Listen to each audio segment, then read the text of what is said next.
Welcome back to Eject Media. The 1980s were a golden age for horror. Tonight, we're traveling year by year through the entire decade with 100 overlooked horror films from 1980 through 1989. Some are wild, some are grim, and some are just plain strange. But all of them remind us how much variety and creativity the genre had to offer in the 80s. Funeral Home, 1980. When a young woman named Heather spends the summer helping her grandmother at a rural bed and breakfast, she soon realizes the quiet house hides disturbing secrets. The property was once a funeral home, and despite her grandmother's insistence that those days are long gone, strange noises, whispered conversations, and sudden disappearances suggest otherwise. As Heather digs deeper, she uncovers a mystery that puts her directly in the path of a hidden killer. Directed by William Fruet, Funeral Home, also known as Cries in the Night, is a Canadian horror film that mixes gothic atmosphere with slasher conventions. Leslie Donaldson, known for her Scream Queen roles in Curtains and Happy Birthday to Me, stars as Heather, bringing vulnerability and determination to the role. Kay Hawtrey gives a standout performance as the grandmother, whose stern exterior conceals layers of unease and menace. The film makes effective use of its setting, creaking floorboards, shadowy hallways, and the ever-present reminder of the house's mortuary past. The murders are staged with restraint compared to other slashers of the era, focusing more on suspense and mystery than gore, but the slow-burn pacing leads to a shocking reveal that gives the film its lasting impact. What sets Funeral Home apart is its blending of styles. It borrows the isolated house suspense of gothic thrillers while leaning into the masked killer formula that was dominating the early 80s. The result is a film that feels familiar yet distinct, carving out its own quiet corner in horror history. Though it never gained the notoriety of other Canadian slashers, Funeral Home lingers as a moody, atmospheric entry from 1980, one that rewards viewers who enjoy their horror with mystery, shadows, and a final sting of tragedy. Contamination, 1980. When a mysterious shipment of coffee beans arrives in New York, authorities discover the cargo holds a deadly secret: pulsating green eggs that explode with lethal force. Anyone splattered by their contents dies in gruesome fashion, and the investigation leads to a conspiracy stretching from South America to NASA itself. At the center of it all is an alien creature pulling the strings, its influence infecting the human race, one victim at a time. Directed by Italian filmmaker Luigi Cozzi, working here under the name Louis Coates, Contamination is a bold attempt to ride the wave of Ridley Scott's Alien while creating something entirely its own. Ian McCulloch, fresh from Lucio Fulci's Zombie, stars as Colonel Holmes alongside Louise Marlowe and Marino Massey, who lend credibility to the pulpy chaos. The film's set pieces are unforgettable. Dimly lit warehouses stacked with glowing eggs, hazmat-suited investigators facing splattering doom, and the climactic reveal of a massive alien overlord. The practical effects, though rough around the edges, create a sense of grotesque spectacle that fans of Italian exploitation cinema treasure. What makes Contamination memorable is its blend of science fiction paranoia and graphic horror. It captures the anything-goes energy of Italian genre cinema, delivering wild ideas, over-the-top violence, and a pounding score by Goblin that elevates every scene. Dismissed by critics as a cheap knockoff, it instead earned cult status for its audacity and sheer entertainment value. Contamination may have borrowed inspiration, but it turned those ideas into something stranger, gorier, and impossible to forget. The Night of the Hunted, 1980. On a lonely stretch of road, a man rescues a disoriented young woman who seems to have lost not only her way, but also her memory. He brings her to a mysterious high-rise clinic, where she joins others suffering from the same strange condition. Their identities fading, their thoughts slipping away. But this is no ordinary hospital. Surveillance, confinement, and sudden acts of violence hint at something sinister behind the walls. Directed by French filmmaker Jean Rollin, best known for his surreal vampire films, The Night of the Hunted takes a different path. One of psychological decay and dreamlike unease. Brigitte Lahaye stars as Elizabeth, giving the film a haunting center as her confusion and vulnerability gradually transform into dread. Alain Duclos plays the man who tries to help her, caught in a situation far darker than he imagined. The imagery is stark and unsettling. Patients wandering blank-eyed through sterile corridors, faces pressed against glass, and sudden bursts of violence that pierce the slow, hypnotic rhythm. Rollins strips away Gothic trappings, replacing them with a cold, modern landscape that feels just as otherworldly. What makes The Night of the Hunted memorable is its mood. It's less about jump scares than it is about the horror of losing yourself, piece by piece, while under the control of unseen forces. The film blends exploitation elements with genuine atmosphere, creating something at once bleak and strangely poetic. Though overshadowed by Rollins' more famous works, this 1980 entry endures as one of his most chilling experiments, a horror film that turns amnesia into a slow-motion apocalypse of the mind. Macabre, 1980. In New Orleans, a grieving mother clings to her past in ways that defy sanity. Jane Baker, devastated by the death of her young son, isolates herself in a boarding house, while her daughter tries desperately to reach her. But Jane's mourning hides a grotesque secret, one that turns love and loss into something horrifyingly unnatural. Directed by Italian filmmaker Lamberto Bava, in his directorial debut, Macabre set the tone for his career in horror. Bernice Stigers stars as Jane, delivering a performance that balances fragility with unsettling obsession.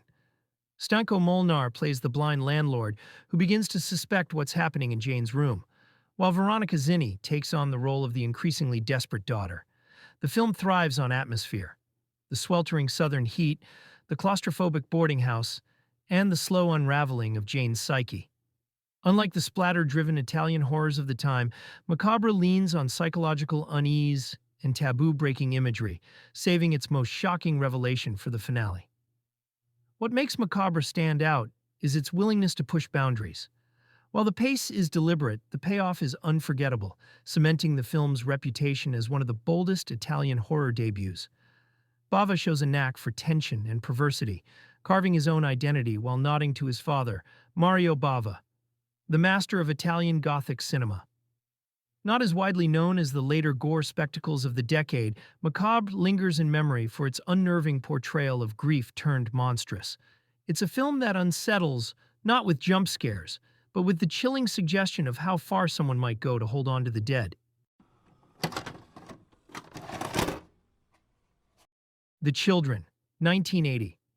A school bus drives through a toxic cloud on a quiet rural road, and when it emerges, the kids inside are no longer the same. Their skin pale, their smiles frozen, and their touch carrying a deadly charge, the children return home. But now they bring death to anyone who embraces them.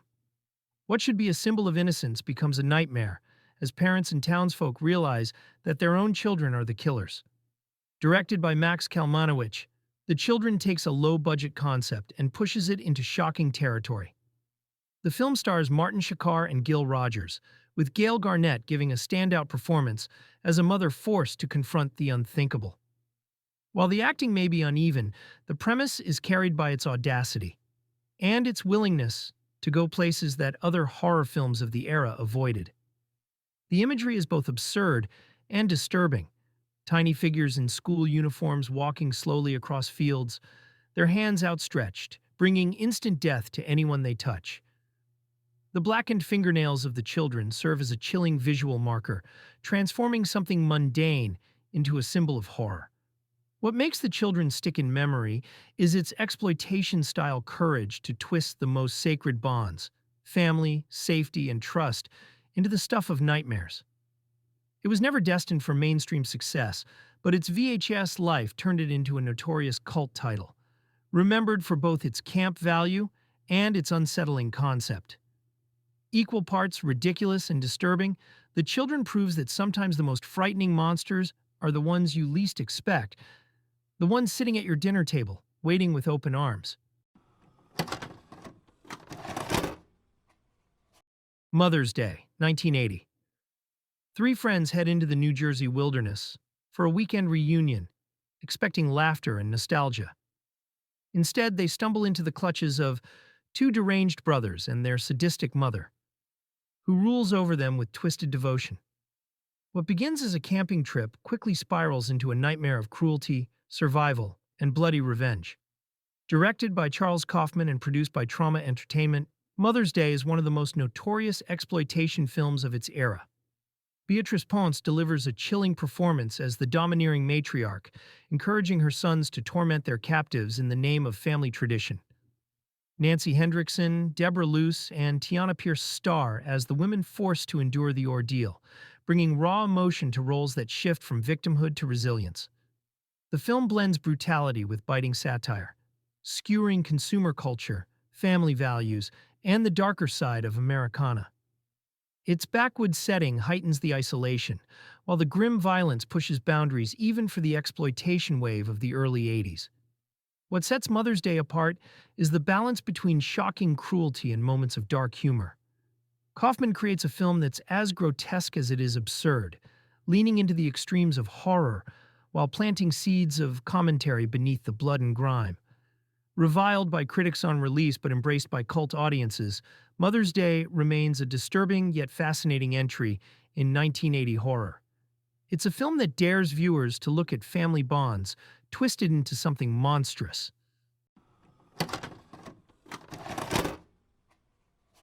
The Island, 1980.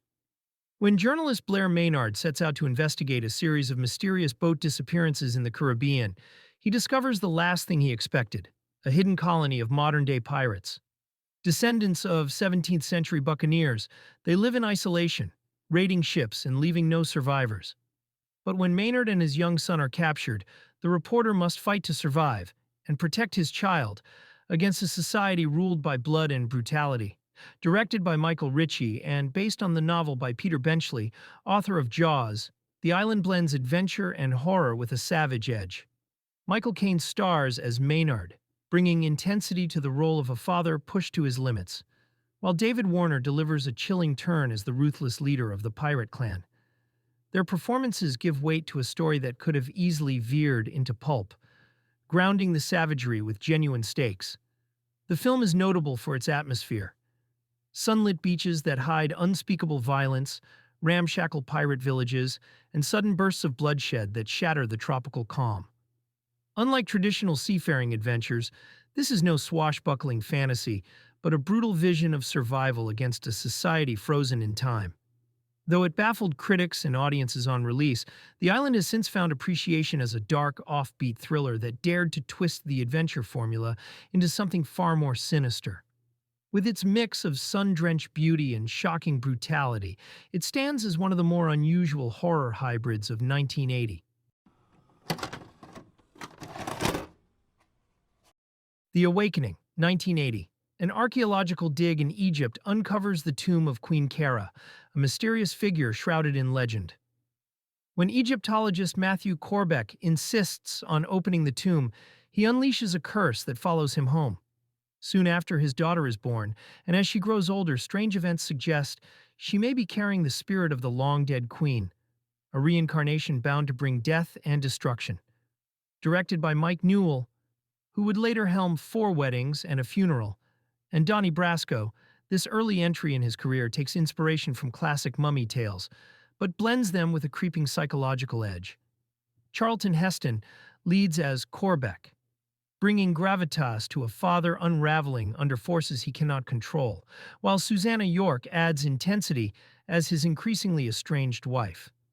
Stephanie Zimbalist, as the daughter caught between life and legend, gives the film a haunting presence as the true weight of the curse emerges. The imagery is steeped in dread. Ancient tombs and artifacts carry menace. Visions blur the line between reality and possession, and the quiet inevitability of fate casts a shadow over every scene. Unlike the pulpier mummy films that came before, The Awakening aims for atmosphere, tension, and tragic inevitability. What makes the film memorable is its fusion of archaeological horror with family drama. It is as much about a father's obsession destroying his family as it is about ancient curses and reincarnated evil. Though overshadowed by bigger horror releases of 1980, it lingers with its slow burn, unsettling mood and a finale that closes the loop on a story steeped in fatalism. The Awakening is a reminder that sometimes horror doesn't come with jump scares or gore.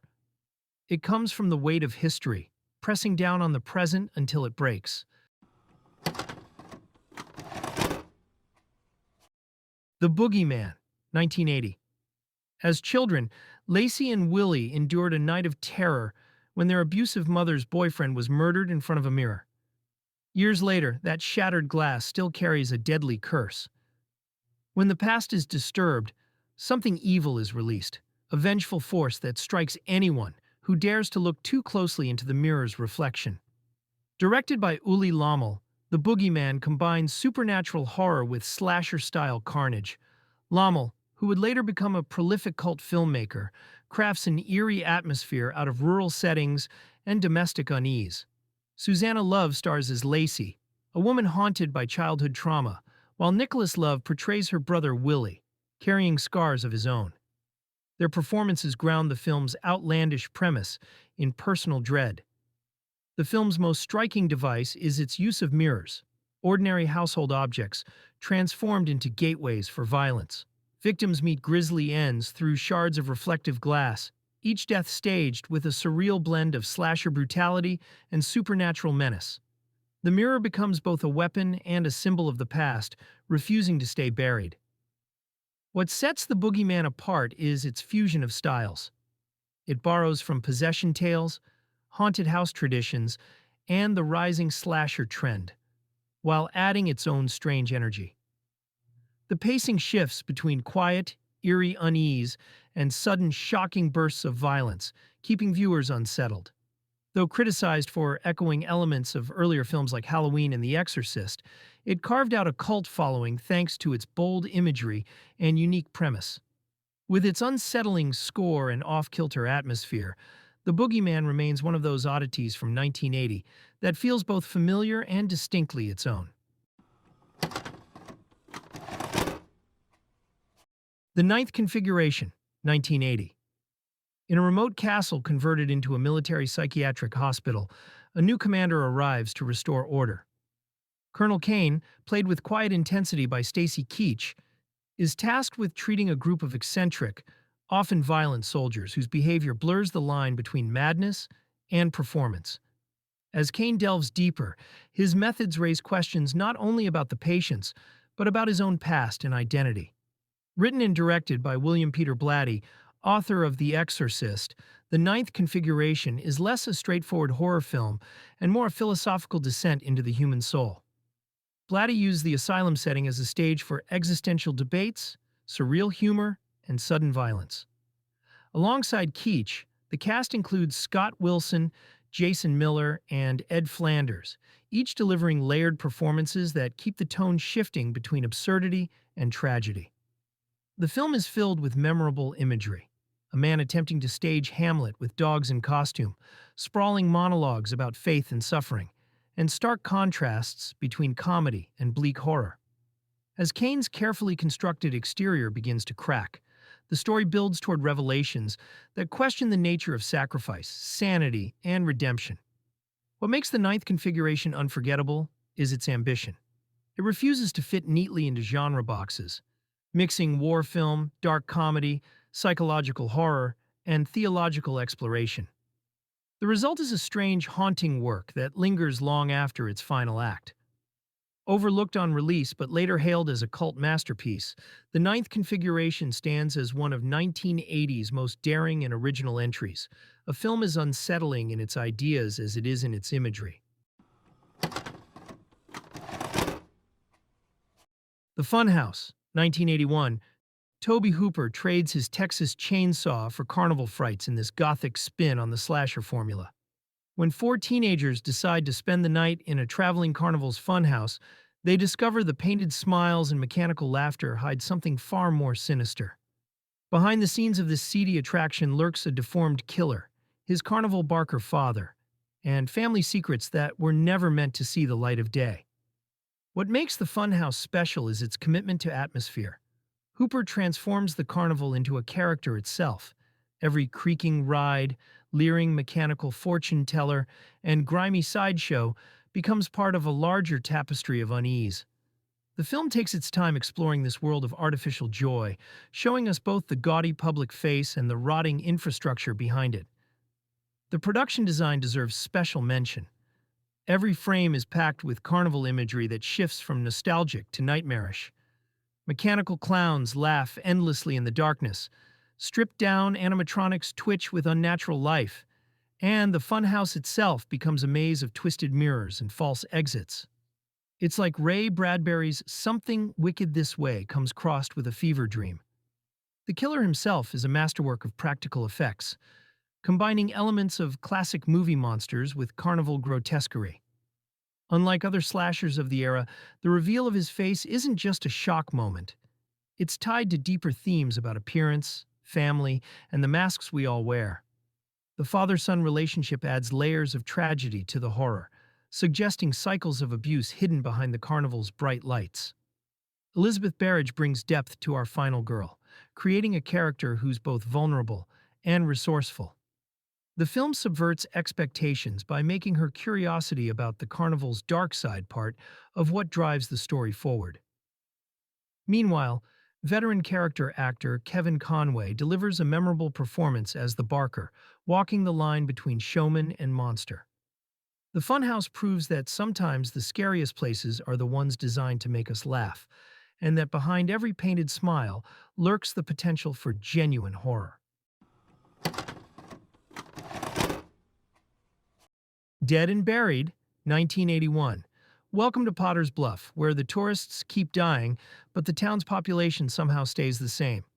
When Sheriff Dan Gillis investigates a series of brutal murders, he uncovers a conspiracy that challenges everything he knows about life, death, and his seemingly picture-perfect coastal community. At the center of it all is the town mortician, played with unsettling charm by Jack Albertson in his final role. What sets Dead and Buried apart is its unique approach to zombie mythology. This isn't your standard undead apocalypse. It's a slow-burn mystery where the walking dead are hiding in plain sight, going about their daily routines while harboring dark secrets. The film plays with themes of small-town identity and belonging, asking what people might sacrifice to keep their community alive. The murder sequences are notorious for their creativity and brutality. Stan Winston's effects work shines in scenes that combine psychological horror with graphic violence. The opening beach sequence sets the tone, turning amateur photography into an instrument of terror. Each death is meticulously photographed by the townspeople, creating a disturbing connection between violence and art. Director Gary Sherman builds tension through careful pacing and misdirection. The film keeps viewers guessing by presenting multiple genres at once. Is this a slasher, a conspiracy thriller, a supernatural horror? The answer is all and none of these, as Dead and Buried carves its own unique path through horror territory. James Ferrantino brings complexity to Sheriff Gillis, portraying a man whose investigation forces him to question not just his town, but his own identity. Meanwhile, Jack Albertson's Dobbs steals every scene as the mortician who takes perhaps too much pride in his work. Their interactions crackle with tension as the truth slowly emerges. The film's screenplay by Dan O'Bannon and Ronald Shusett of Alien fame layers mystery upon mystery, leading to one of the most shocking twist endings of the era. Dead and Buried proves that sometimes the most effective horror comes from questioning not just who we can trust, but who we really are. My Bloody Valentine, 1981. The mining town of Valentine Bluffs carries a dark secret beneath its blue-collar exterior. 20 years ago, a tragic mining accident led to a series of Valentine's Day murders, forcing the town to cancel its traditional holiday dance. Now, as young miners decide to revive the celebration, someone in full mining gear is making sure history repeats itself. What sets My Bloody Valentine apart is its authentic working-class setting. Unlike other slashers set in summer camps or suburbia, this film digs into the gritty reality of a mining community. The characters feel genuine. These aren't stereotypical teenagers, but hardworking miners dealing with real relationships and responsibilities. The film takes time to show the actual workings of the mine, making the setting a character in itself. The killer's outfit, complete with gas mask, helmet, and pickaxe, creates one of horror's most distinctive silhouettes. There's something primal about the way the breathing apparatus echoes through the tunnels, turning a familiar piece of safety equipment into an instrument of terror. The mining gear isn't just a costume, it's a symbol of how the town's lifeblood is turned against its people. Director George Mihalka uses the claustrophobic mine tunnels to masterful effect. The darkness isn't just for atmosphere, it's a workplace hazard these characters deal with daily. When the kills come, they're brutal and inventive, using mining equipment in ways that would make OSHA representatives faint. The film's original cut was heavily censored, but even the trimmed version maintains its impact through suggestion and staging. The Valentine's Day setting isn't just a holiday gimmick, it ties into themes of love, betrayal, and the way trauma echoes through generations. The town's attempt to reclaim joy becomes a catalyst for violence, while candy heart motifs take on sinister new meanings. My Bloody Valentine brings class consciousness to the slasher genre, creating a horror film that's as much about community identity and industrial trauma as it is about creative kills. It proves that sometimes the scariest monsters come from the everyday world of hard work and harder choices. Just Before Dawn, 1981. Deep in the Oregon wilderness, 5 young campers discover that some mountains are meant to stay untamed. When they ignore warnings from a crazed local about demons in the woods, they find themselves hunted by something that's both more primitive and more cunning than any backwoods legend. This isn't just another camping trip gone wrong, it's a survival story where civilization's rules mean nothing against ancient savagery. What elevates Just Before Dawn above standard wilderness slashers is director Jeff Lieberman's commitment to atmosphere and environment. The film treats its forest setting with documentary-like attention to detail, making the wilderness itself feel like an alien world hostile to human presence. Fog-shrouded mountains and rushing rivers aren't just backdrops, they're active participants in the horror. The film's antagonists offer a fresh take on the backwoods killer formula. Instead of the standard deformed hillbilly, we get something more primal and unsettling. The way they move through the forest, their ability to mimic sounds, and their almost supernatural understanding of the terrain suggest creatures that have evolved specifically to hunt in these woods. Greg Henry and Chris Lemmon lead a cast that brings surprising depth to what could have been standard victim roles.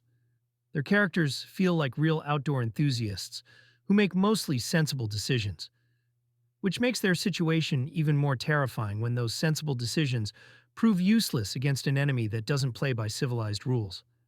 The kills in Just Before Dawn aren't just about creative gore. They're studies in mounting dread and environmental horror. The film uses its natural setting to full effect, turning familiar outdoor activities like rock climbing and river crossing into sequences of almost unbearable tension. The finale, featuring one of horror's most unique methods of defeating a killer, proves that sometimes survival requires embracing our own primitive instincts. Just Before Dawn reminds us that nature isn't just indifferent to human presence. Sometimes it actively works to expel us, using tools that have been waiting in the mountains since before we learned to make fire. Happy Birthday to Me, 1981. Canadian horror gets sophisticated in this twisty psychological thriller about Virginia Wainwright, a troubled teen recovering from experimental brain surgery. As her 18th birthday approaches, members of her exclusive private school clique, the Top 10, start dying in increasingly bizarre ways. But in a film where memory itself can't be trusted, figuring out the killer's identity is only half the mystery. What sets Happy Birthday to Me apart is its ambitious plotting and high production values. Director J. Lee Thompson, Cape Fear, brings genuine cinematic style to the slasher genre, creating a film that's equal parts giallo mystery and psychological character study. The film takes its time developing its characters and relationships, making each death feel like more than just a creative kill scene. Speaking of creative kills, this film delivers some of the most memorable murder sequences of the era. From weightlifting accidents to motorcycle mayhem, each death is elaborately staged and surprisingly brutal. The infamous shish kebab scene remains a standout example of how to make everyday objects terrifying. But these aren't just shock moments. Each murder connects to deeper themes about identity and memory. Melissa Sue Anderson brings complexity to Virginia, creating a character who's both sympathetic and suspicious. Her performance keeps us guessing whether she's victim or villain, while flashbacks to her accident and recovery add layers of psychological depth. Glenn Ford lends gravitas as her psychiatrist, whose experimental treatment might be doing more harm than good. The film's production design deserves special mention. The Academy of Crawford private school setting provides a gothic backdrop of old money and older secrets. Meanwhile, Virginia's birthday party preparations build to one of the most disturbing celebration sequences in horror history, complete with a cake that no one should ever wish upon. Happy Birthday to Me elevates the slasher formula by adding psychological complexity and genuine mystery to its birthday party bloodbath, proving that sometimes the best presents are the ones that keep you guessing until the very end. Night School, 1981. Boston's academic elite gets a deadly lesson in anthropology when a mysterious killer in black leather starts decapitating female students. As Lieutenant Judd investigates the connections between an exclusive women's night school and the mounting body count, he uncovers an anthropological theory being tested in the deadliest possible way. What makes Night School, aka Terror Eyes, distinct is its sophisticated approach to the slasher formula. Set against Boston's prestigious academic backdrop, the film explores themes of cultural rituals and primitive violence hiding beneath civilized society. The killer's weapon of choice, a ceremonial curved blade, isn't just for show. It's tied directly to the anthropological studies at the heart of the mystery.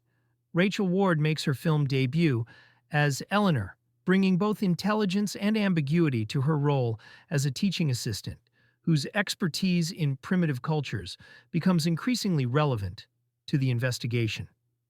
Leonard Mann's Lieutenant Judd provides a blue-collar contrast to the academic world, his street-smart detective work clashing with the Ivory Tower's theoretical approaches to violence.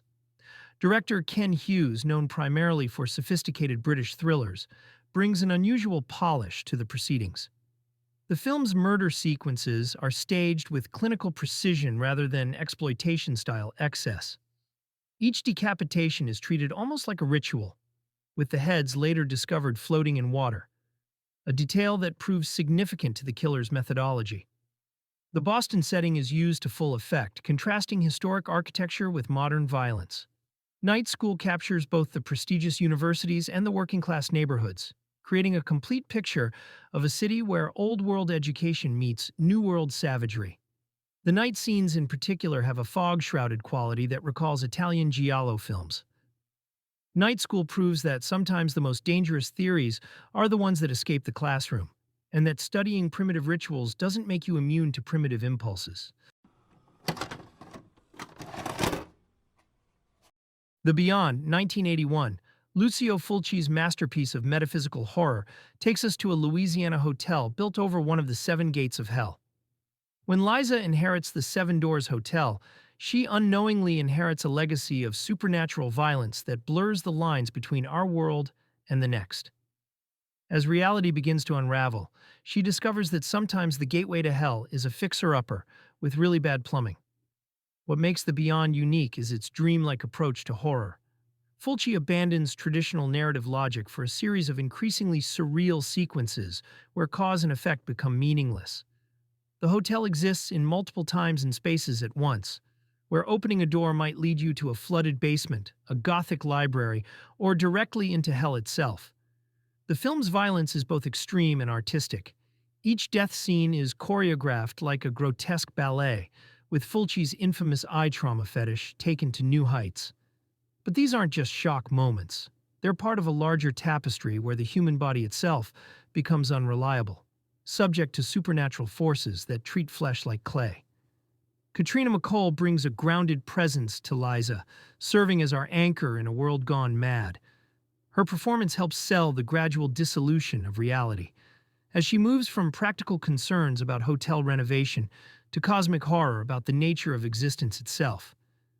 David Warbeck's Dr. Macabre provides the voice of skeptical reason, until reason itself becomes another casualty. The real star might be the atmosphere. Fulci and cinematographer Sergio Salvati create a thick, humid mood where even daylight scenes feel somehow wrong. The hotel's architecture becomes increasingly impossible, while Fabio Frizzi's haunting score emphasizes the spiritual rot beneath the surface. The Beyond isn't interested in explaining its mysteries.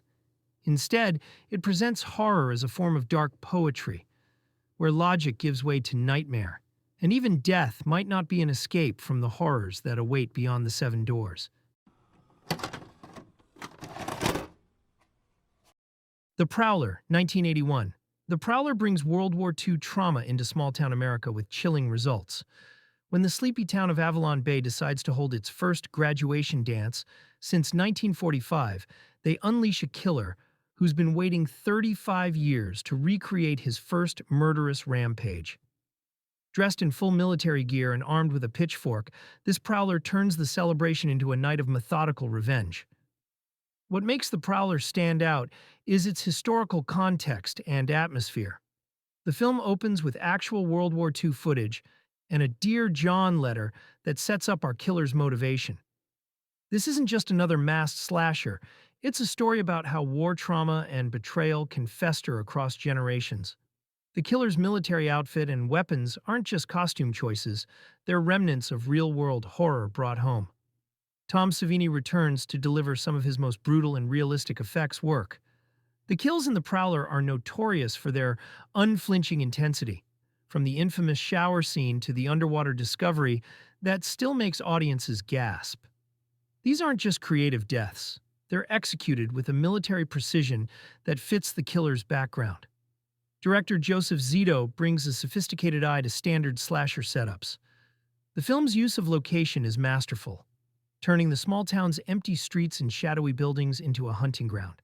The graduation dance sequences mix 1940s nostalgia with mounting dread, while the investigation elements give the film a mystery angle that keeps viewers guessing. Vicki Dawson makes for an engaging final girl as Pam McDonald, bringing intelligence and resourcefulness to her role, rather than just running and screaming. Her interactions with Deputy Mark London create actual stakes beyond simple survival, while the town's dark history slowly unravels around them. The Prowler proves that sometimes the most effective horror comes from mixing real historical trauma with genre thrills, creating a slasher that cuts deeper than most of its contemporaries. The Burning, 1981. Summer camp slashers were everywhere in the early 80s, but The Burning carved its own bloody path through familiar territory. When a prank goes horribly wrong at Camp Blackfoot, caretaker Crawlspace is left horribly disfigured and burning with revenge. 5 years later, he returns to terrorize a new generation of campers with his razor-sharp garden shears. What elevates The Burning above standard slasher fare is its attention to character and craft. The film takes its time establishing its ensemble cast, including early appearances by Jason Alexander and Holly Hunter, making us actually care about these teenagers beyond their inevitable role as victims. The camp environment feels lived in and authentic, with genuine moments of friendship and drama playing out between the scares. But let's be honest, the real star here is Tom Savini's groundbreaking special effects work. The legendary Gore Master delivers some of his most impressive practical effects, including the infamous raft scene that ranks among the most shocking mass murder sequences in slasher history. The scene plays out in broad daylight, breaking horror conventions and proving that terror doesn't need shadows to thrive. Crawlspace himself is a different kind of slasher villain. While other masked killers of the era were supernatural or simply evil, Crawlspace's origin story gives him a tragic dimension.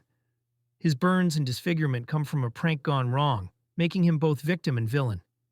The film even takes time to show his painful recovery and rejection by society, adding layers of complexity to what could have been a one-dimensional killer. The Burning also benefits from its gritty, authentic New York locations, and a moody score that builds tension even in quieter moments. While other slashers of the era rushed to copy Friday the 13th's formula, The Burning took risks with its pacing, character development, and unflinching violence that still shocks audiences today. For fans of Golden Age slashers, The Burning remains a high watermark that proves sometimes the best horror comes from mixing familiar elements in bold new ways.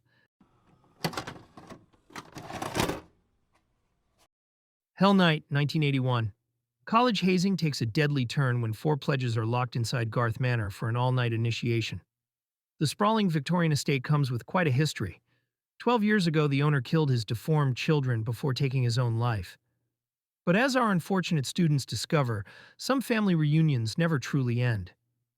What separates Hell Night from standard slasher fare is its gothic atmosphere and production design.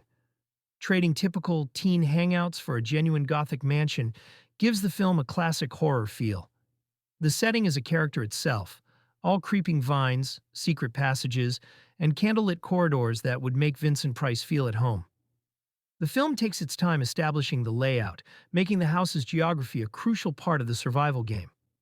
Linda Blair leads the cast as Marty, bringing her horror pedigree to a final girl role that requires more than just screaming. Her character's mechanical knowledge becomes a vital survival skill, while her practical approach to the situation helps ground the supernatural elements. The other pledges aren't just standard victim fodder either. Each gets enough development to make their fate matter. The killers themselves offer a twist on slasher conventions. Instead of a single masked murderer, we get multiple deformed siblings who've been living in the mansion's underground tunnels. Their attacks feel more like a coordinated hunt than standard stalk and slash fare. The makeup effects strike a balance between horrific and tragic, reminding us these monsters were once someone's children. Director Tom DeSimone uses the pledge's awareness of the manor's history to play with expectations. Every creaking floorboard could be their fellow students pulling pranks or something far worse. The film maintains tension by keeping both the pledges and audience guessing about what's real threat and what's hazing ritual until it's too late. Hell Night proves that sometimes the scariest initiations are the ones where the urban legends turn out to be true, and the only way to survive is to face the family secrets buried beneath the floorboards. The Dorm That Dripped Blood, 1982. On a college campus during Christmas break, a handful of students stay behind to help clean out a condemned dormitory. The quiet task quickly turns into a nightmare as an unseen killer begins stalking them through the empty halls and shadowy basements. One by one, the volunteers are picked off in grisly fashion, turning the abandoned dorm into a slaughterhouse. Directed by Stephen Carpenter and Jeffrey Obrow, The Dorm That Dripped Blood is a prime example of the early 80s slasher wave. The cast features future stars in early roles, including Daphne Zuniga, later of The Fly 2 and Spaceballs. Lori Lipinski and Steven Sachs round out the core group of students caught in the carnage. The film leans on atmosphere more than polish. The dark, echoing dorm setting creates a claustrophobic tone, while the practical effects bring a grim, gritty edge to the kills. Baseball bats, drills, and blunt instruments replace elaborate setups, keeping the violence raw and unsettling. What gives the film lasting power is its downbeat tone and infamous ending. Instead of going for slick thrills, it embraces a grim, almost nihilistic streak that sets it apart from more mainstream slashers of the era. Released under multiple titles, including Pranks, the film's raw atmosphere and grim violence made it stand out on VHS shelves. It remains a cult staple for slasher fans who appreciate their horror uncompromising and drenched in shadows. Humongous, 1982. A group of young friends sets out on a boating trip, only to be stranded after a crash leaves them marooned on a fog-shrouded island. At first, the place seems deserted, but they soon learn it hides a terrifying secret. Years earlier, a violent assault led to the birth of a deformed child, raised in isolation and grown into a hulking killer. Now fully grown, the monstrous figure stalks the island, turning the survivors' fight to escape into a desperate struggle against a near-inhuman foe. Directed by Paul Lynch, best known for Prom Night, Humongous combines Canadian slasher grit with a backwoods monster setup. The cast includes Janet Julian, David Wallace, and Janet Baldwin, all playing teens whose carefree getaway collapses into bloody terror. The performances give just enough personality to make the hunt across the island tense and memorable. The setting is one of the film's strongest assets. The dense forests, rocky shorelines, and abandoned mansion create a gothic isolation, while the night scenes drench the island in shadow. When the creature appears, the practical effects lean into brute force. Kills are messy, sudden, and brutal. What makes Humongous stand out is the atmosphere. It's less about slick kills and more about the dread of being hunted by something unnatural in an environment you can't escape. The pacing is slower than some slashers, but it builds into a final confrontation that pays off the island's ominous lore. Humongous never matched the notoriety of Paul Lynch's Prom Night, but it carved its own reputation as a bleak, creature-driven slasher. Fans of survival horror embraced it for its atmosphere and isolated setting, making it a staple of late-night VHS marathons. Alone in the Dark, 1982. When a power outage plunges a city into darkness, a psychiatric hospital's most dangerous patients seize their chance to escape. Led by a group of unhinged killers, they descend on the home of Dr. Dan Potter, a new psychiatrist they've irrationally decided to blame for the disappearance of their previous doctor. What follows is a siege of escalating tension as Potter and his family fight to survive against unpredictable maniacs armed with brutality and cunning. Directed by Jack Shoulder, Alone in the Dark stands out as one of the first slasher films to feature killers working together as a group rather than a single-masked figure. The cast is stacked with genre heavyweights. Donald Pleasance plays the eccentric head of the hospital, Martin Landau is chilling as a religious zealot turned murderer, and Jack Palance brings menace as the group's calculating leader. Dwight Schultz, later known for the A-Team, stars as Dr. Potter, the unlikely target of their madness. The film balances suspense and violence, with the killers each bringing their own twisted personalities and methods to the siege. The suburban home invasion setting contrasts sharply with the larger citywide blackout, giving the attacks a sense of isolation despite the chaos beyond. What makes Alone in the Dark memorable is its blend of strong performances and its inventive twist on the slasher formula. It plays more like a survival thriller than a body count movie, keeping viewers on edge with the unpredictability of its villains. It never had the profile of the decade's marquee horror films, but Alone in the Dark earned lasting cult status through its atmosphere and powerhouse cast. It remains a sharp reminder of how fragile safety can feel once the lights go out. Death Screams, 1982.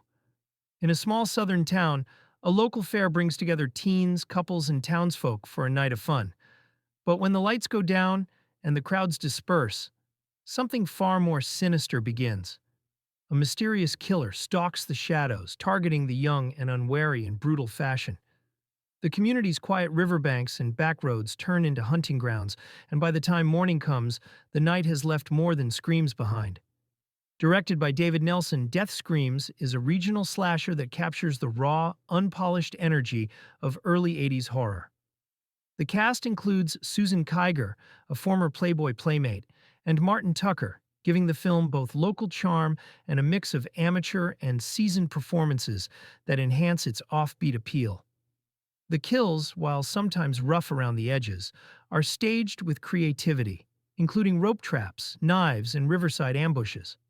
The film also isn't shy about gore, leaning into the exploitation edge that helped it find life on VHS shelves. What makes Death Screams memorable is its atmosphere. The southern small-town setting feels authentic, from the fairgrounds to the lazy riverside, giving the film a texture that big studio slashers often lacked. The sense that horror can creep into even the most ordinary places makes it stick. Though it never reached wide release, Death Screams became a staple of late-night rentals and bootleg trades, its lurid title and striking VHS cover drawing in curious fans. Today it survives as one of those scrappy slashers that may not play by the rules, but delivers enough blood, sweat, and southern grit to earn its cult following.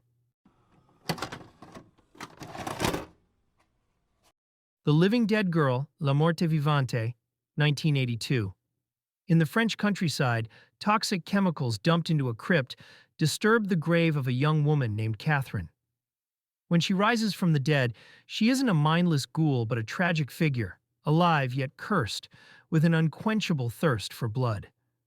Her childhood friend Helene discovers her, and, torn between loyalty and fear, tries to protect her from the outside world. But Catherine's hunger only grows, leaving a trail of victims and heartbreak. Directed by Jean Rollin, The Living Dead Girl mixes gothic horror with Rollin's signature dreamlike atmosphere. Françoise Blanchard delivers a haunting performance as Catherine, her pale presence both ethereal and monstrous. Marina Piero co-stars as Hélène, embodying the doomed bond of friendship that drives the film's emotional core. The film is drenched in eerie visuals, crumbling chateaux, misty graveyards, and sunlit countryside twisted into a stage for horror. The violence is shocking in its intimacy, with Catherine's attacks captured in slow, unsettling detail that contrasts with her childlike sadness. What makes The Living Dead Girl linger is its mood. It isn't just about bloodshed, it's about love, loss, and the tragedy of a life stolen and returned in monstrous form. Roland's unique sensibility gives the film a poetic edge that sets it apart from other zombie tales of the era. Over time, it has become one of Roland's most celebrated works, embraced by fans who value horror that is both visceral and strangely beautiful. It endures as a haunting fusion of the macabre and the melancholy. Superstition, 1982. When a quiet New England house becomes the site of repeated murders, a minister and his family move in, hoping to cleanse it of its dark reputation. But what they don't realize is that the house sits on cursed ground, haunted by the vengeful spirit of a witch executed centuries earlier. As the curse awakens, ordinary life twists into supernatural terror, with death striking in gruesome and unpredictable ways. Directed by James W. Robertson, Superstition blends haunted house chills with slasher-style violence, creating a hybrid that feels both gothic and modern. James Houghton leads the cast as Reverend Thompson, with Albert Selmy and Lynn Carlin providing strong supporting turns as townsfolk tied to the house's grim legacy. The film is remembered for its brutal death sequences. Victims are dispatched with everything from saw blades to kitchen tools, each attack staged with graphic effects that push the film into video store infamy. The witch's presence is felt throughout, her laughter, her shadow, her grip on the house, until she finally manifests in shocking form. What sets Superstition apart is its balance of atmosphere and excess. It takes the classic ghost story framework and injects it with the bloody energy of early 80s horror, resulting in a film that feels at once old-fashioned and daringly violent. Ignored by critics at the time, it became a VHS favorite for fans drawn to its grisly reputation and eerie cover art. Today, Superstition endures as one of the standout haunted house horrors of the decade, remembered for its relentless pacing and uncompromising scares. The Slayer, 1982. Two couples travel to a remote island getaway, hoping for a peaceful escape. But artist Kay, plagued by recurring nightmares of a monstrous figure, quickly feels unease settling over the desolate landscape. As a storm traps them on the island, her fears take shape, and one by one, her friends begin to die in ways that eerily match her dreams. Directed by J.S. Cardone, The Slayer is a slow-burn slasher with supernatural undertones, blending psychological dread with bloody payoffs. Sarah Kendall stars as Kay, bringing an intensity to the role of a woman unsure whether she's losing her mind or truly haunted. The supporting cast includes Frederick Flynn, Carol Cottonbrook, and Alan McRae, all playing characters caught in the nightmare's web. The island setting is one of the film's greatest strengths. Abandoned houses, rocky shorelines, and pounding surf create a constant sense of isolation. When the kills arrive, they're brutal and imaginative, delivered with practical effects that linger just long enough to shock without losing their eerie edge. What makes The Slayer distinctive is its blending of slasher mechanics with dreamlike horror. It isn't just about a masked killer. It's about the possibility of nightmares manifesting into reality. That angle gives the film a surreal quality, reinforced by its grim pacing and ominous atmosphere. Though overlooked on release, The Slayer gained cult attention in the VHS market, remembered especially for its unsettling dream logic and the infamous beach house death scene. Today, it stands as one of the era's more unusual slashers. Part psychological study, part supernatural shocker. Visiting Hours, 1982. After a televised debate where journalist Deborah Ballin takes a firm stand on women's rights, she attracts the attention of a violent stalker. Brutally attacked in her own home, she survives and is rushed to the hospital. But her nightmare is only beginning. The attacker isn't finished, and as Deborah struggles to recover, the hospital itself becomes the hunting ground for a relentless killer. Directed by Jean-Claude Lord, Visiting Hours is a Canadian slasher that leans into suspense and atmosphere as much as gore. Lee Grant stars as Deborah, bringing strength and vulnerability to a role that grounds the film in realism. Michael Ironside is chilling as the disturbed killer, delivering one of his most unsettling performances, while William Shatner appears in a smaller but memorable role as Deborah's network producer. The sterile hospital setting gives the film a unique edge. Bright hallways and bustling wards become spaces of dread once the killer begins stalking them. The tension builds not just through the attacks, but through the constant unease that nowhere feels safe. What makes Visiting Hours endure is its cast. Grant and Ironside's dynamic elevates the material, turning what could have been a standard stalk and slash into something far more intense. The cat-and-mouse pacing keeps the danger ever present, while the performances give it weight. While it didn't gain the mainstream recognition of other 1982 slashers, Visiting Hours thrived on cable and VHS, remembered for its strong leads and unnerving realism. It remains one of the decade's more distinctive thrillers, balancing exploitation with a surprising amount of gravitas. Parasite, 1982. In a bleak post-apocalyptic future, science has gone too far. A young researcher named Paul Dean flees a government syndicate after creating a grotesque parasite that now lives inside his own body. To make matters worse, another specimen escapes into the world, threatening anyone who crosses its path. As Paul searches for a cure, he's hunted by mercenaries and stalked by the very monster he helped bring to life. Directed by Charles Band, Parasite is a mix of sci-fi dystopia and creature horror, shot in 3D to capitalize on the early 80s revival of the format. Robert Glaudini stars as Paul, the tormented scientist on the run, while Demi Moore makes one of her earliest film appearances as a small-town survivor who reluctantly joins the fight. The film leans heavily on atmosphere. Barren landscapes, neon-lit hideouts, and grim industrial ruins set the stage for its parasitic terror. Practical effects by Stan Winston give the monsters their slimy, grotesque presence, turning even the smallest encounters into moments of shock. What makes Parasite stand out is its combination of exploitation grit and sci-fi ambition. It's low budget but ambitious, with its mix of body horror, mutant creatures, and post-apocalyptic styling making it a VHS-era staple. While critics were dismissive, Parasite thrived in video stores, its 3D gimmick and striking cover art pulling in curious renters. Today it's remembered not just as an early Charles Band production, but also as a showcase of Stan Winston's effects work and a glimpse at Demi Moore before she became a household name. Nightbeast, 1982. When a spaceship crashes in a small Maryland town, the locals are unprepared for what's inside. A reptilian alien emerges from the wreckage, armed with laser weapons and an insatiable appetite for destruction. As the bodies pile up, a sheriff and a handful of survivors struggle to stop the creature before it wipes the town off the map.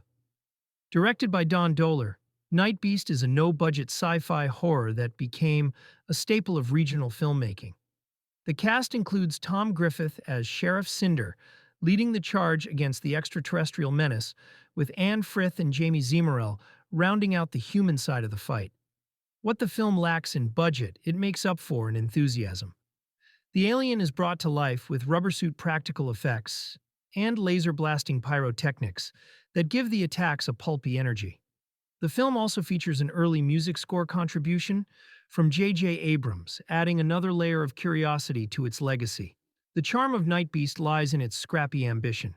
Shot in backyards and local neighborhoods, it leans on creativity and heart rather than resources, giving it a distinct personality that big-budget creature features often miss.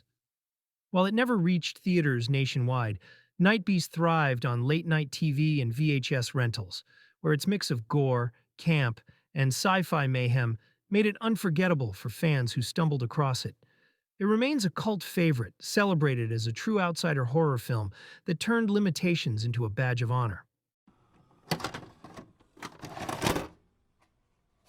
The Deadly Spawn, 1983. A meteor crash lands in rural New Jersey, carrying with it a nest of monstrous worm-like creatures with endless rows of teeth. At first, they hide in a basement, but soon the alien spawn multiply and burst into the house, attacking anyone unlucky enough to cross their path. With adults quickly picked off, it falls to a group of kids and teenagers to fight for survival against the creatures before the infestation spreads beyond control.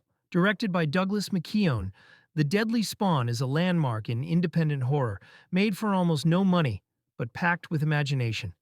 The cast includes Charles George Hildebrandt and Tom DeFranco, though the real stars are the creatures themselves, realized through ambitious practical effects that deliver far more than the film's tiny budget would suggest. The monsters are unforgettable, fleshy tooth-lined maws snapping in the dark, devouring victims in showers of gore. One sequence in particular, involving a kitchen attack, became legendary among VHS fans for its shocking brutality. The combination of inventive puppetry, handmade gore, and non-stop energy makes the film feel bigger than it is. What makes The Deadly Spawn endure is its scrappy determination. It takes the alien invasion concept and distills it into a suburban siege, where every creak in the basement could mean another bloody ambush. Its cover art became iconic on video store shelves, luring renters who were rewarded with a cult classic that delivered on its grisly promise. Today, it's celebrated as one of the great low-budget creature features of the 1980s, a film that proves creativity, passion, and gallons of fake blood can go toe-to-toe with Hollywood's biggest monsters. Nightmares, 1983. Horror comes in four flavors in Nightmares, an anthology that turns urban legends and modern fears into tales of terror. The first story, Terror in Topanga, follows a woman making a late-night drive while a killer lurks on the loose. The Bishop of Battle stars Emilio Estevez as a video game prodigy whose obsession draws him into a deadly digital showdown.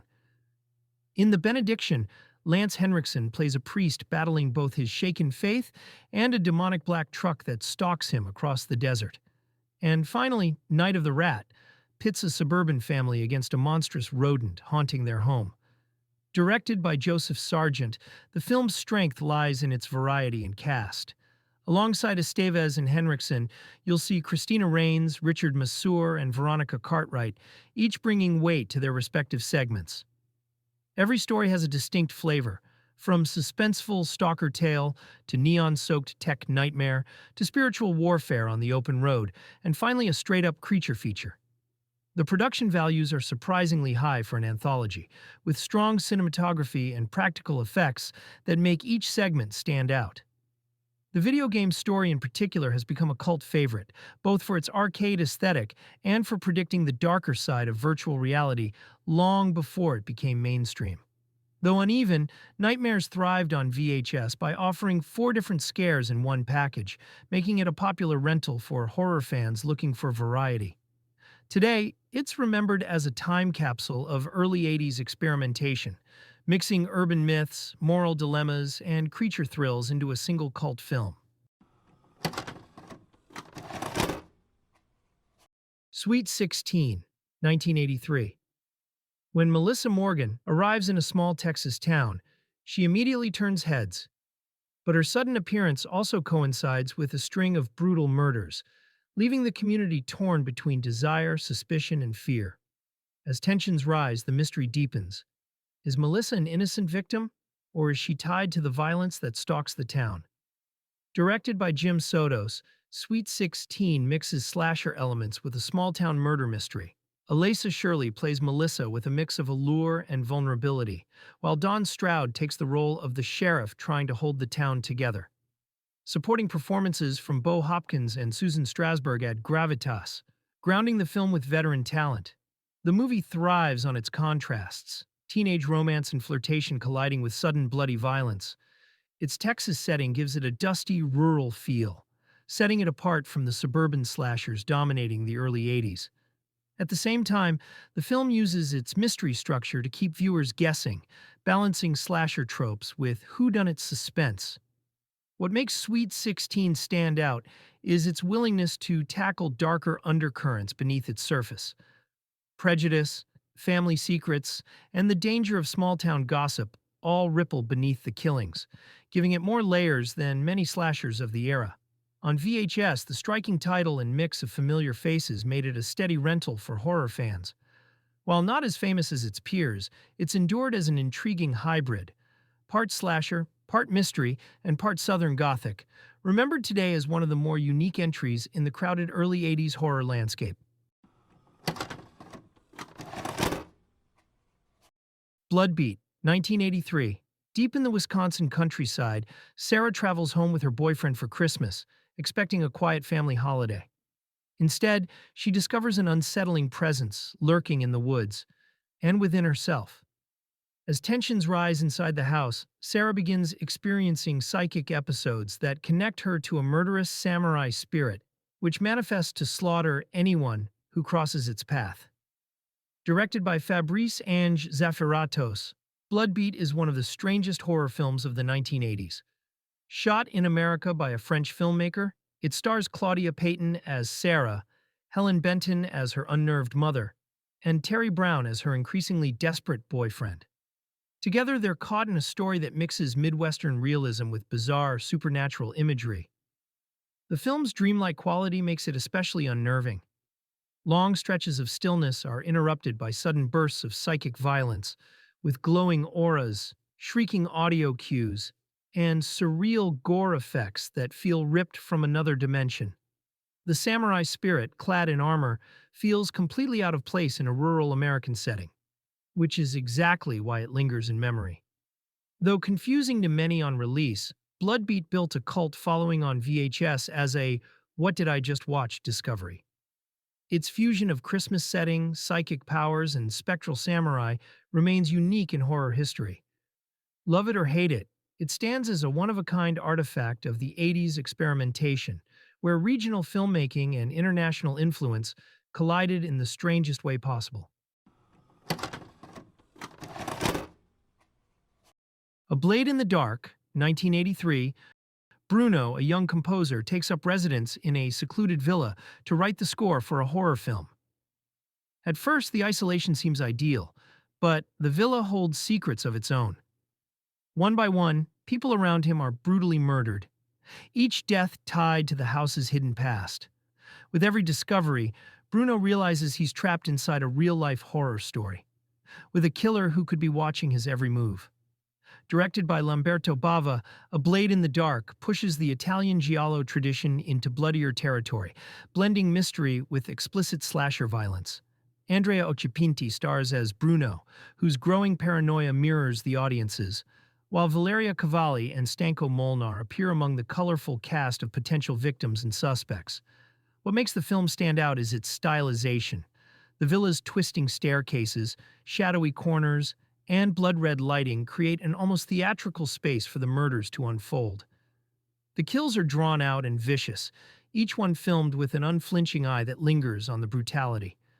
By 1983, giallo was evolving, and Bava's film embraced the changing landscape, combining the elegance of the genre with the graphic intensity that slasher fans craved.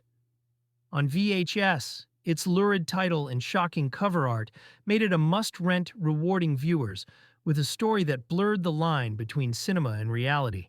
Today, it remains one of the more notorious examples of late-era giallo excess, part mystery, part nightmare, and entirely unforgettable.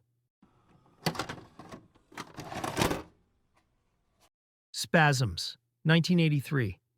A wealthy man plagued by terrifying visions brings a deadly secret back to North America, a psychic connection to a massive supernatural snake. When the serpent is captured for study and inevitably breaks free, its rampage leaves a trail of mutilated victims, each attack mirrored in the man's tormented mind. Directed by William Fruet, Spasms combines creature feature thrills with psychic horror. Oliver Reed plays Jason Kinski, the cursed millionaire, while Peter Fonda lends a quieter presence as Dr. Tom Brazilian, the scientist desperate to understand the link. Both men elevate the material, their performances grounding the film's wilder ideas. The creature itself is ambitious for its budget. With point-of-view shots, bloody aftermaths, and flashes of the giant snake brought to life through practical effects, the film delivers moments of grisly spectacle. The kills are vicious, leaving mangled corpses in their wake, and the psychic bond adds a surreal layer as man and monster spiral toward destruction. On video shelves, Spasms was hard to ignore. Its unforgettable cover art promised reptilian mayhem, and the presence of two major stars gave it instant cult appeal. While uneven, the film remains a fascinating mix of exploitation excess and star-driven horror. Today it survives as one of the stranger hybrids of the decade, where animal attack thrills meet supernatural paranoia. Mountaintop Motel Massacre, 1983. On a desolate highway in rural Louisiana sits the Mountaintop Motel, a roadside stop that hides a sinister secret. Its caretaker, Evelyn Chambers, has recently been released from a mental institution. Still tormented by her inner demons, Evelyn begins stalking the motel's guests through a network of hidden crawl spaces and underground tunnels, turning their rooms into death traps. Directed by Jim McCullough Sr., Mountaintop Motel Massacre leans into its Southern Gothic roots. Anna Chappelle gives a chilling performance as Evelyn, mixing moments of fragile calm with bursts of sadistic violence. The supporting cast of unsuspecting travelers, a preacher, a drifter, a newlywed couple, become pawns in her deranged game. The film creates tension through its unusual setting. The creaking floorboards, dimly lit rooms, and suffocating crawl spaces make the motel feel like a living trap. Each kill is staged with grim patience, showing Evelyn's madness more than outright gore. Though barely noticed in theaters, it became notorious on VHS for its lurid title and unsettling tone. Horror fans looking for backwoods chills and unhinged villains found plenty to remember here. Today, Mountaintop Motel Massacre holds its place as one of the creepier low-budget slashers of its era, anchored by an unnerving central performance and a setting tailor-made for nightmares. Mausoleum, 1983. When Susan Nomed inherits her family estate, she also inherits a centuries-old curse. From childhood, she has been marked by evil, and as an adult, the demonic force inside her begins to take control. At first, it manifests in strange moods and violent urges, but soon her possession becomes impossible to hide, leading to grisly deaths and monstrous transformations. Directed by Michael Dugan, Mausoleum is a possession horror filled with over-the-top spectacle. Bobby Breezy stars as Susan, balancing tragic vulnerability with sinister menace, while Marjo Gortner plays her psychiatrist, helpless to stop the supernatural force devouring her from within. The film is notorious for its practical effects: glowing eyes, grotesque claws ripping through flesh, and wild transformation sequences that push its budget to the limit. Some moments are campy, but others are genuinely unsettling, showing just how much early 80s horror leaned into excess. What sets Mausoleum apart is its willingness to fully embrace outrageousness. It's part soap opera, part gore fest, with a mix of melodrama and splatter that made it a perfect fit for VHS discovery. While it may never have reached mainstream audiences, its blend of demonic possession, bizarre mythology, and gleefully gory set pieces gave it staying power among collectors. The Prey, 1983. A group of young campers set out into the remote wilderness for a weekend of hiking and romance. But the forest they enter hides a dark secret. The scarred survivor of a decades-old fire has grown into a feral hermit, living off the land and killing anyone who dares wander too close to his domain. One by one, the campers are stalked and hunted, their laughter giving way to terror as the past comes back to life in the most violent way. Directed by Edwin and Herb Betterman, The Prey mixes traditional slasher elements with an almost documentary-like fascination with nature. Debbie Thurston and Lori Lethin star among the doomed hikers, while Karel Stryken, in an early role, looms as the deformed killer. The filmmakers linger on sweeping shots of animals, trees, and streams, giving the movie a slow, almost hypnotic rhythm that suddenly breaks when the killer strikes. The murders are brutal, often staged in stark contrast to the beauty of the forest around them. While the pacing is unconventional, the climax throws subtlety aside, with a shocking and grim finale that horror fans never forgot. On VHS, The Prey developed a reputation as both a curiosity and a cult classic. Its blend of languid nature photography and savage violence gave it a personality unlike the more straightforward slashers of the time. Today, it remains infamous for its pacing, its unrelenting ending, and its place as one of the stranger wilderness horrors of the early 80s. Frightmare, 1983. A group of theater students obsessed with horror films break into the mansion of their favorite movie star, Konrad Razkoff, a legendary actor known for his larger-than-life gothic roles. When they meddle with his body, what begins as a prank becomes a descent into terror as Razkoff's spirit rises from the grave to punish them.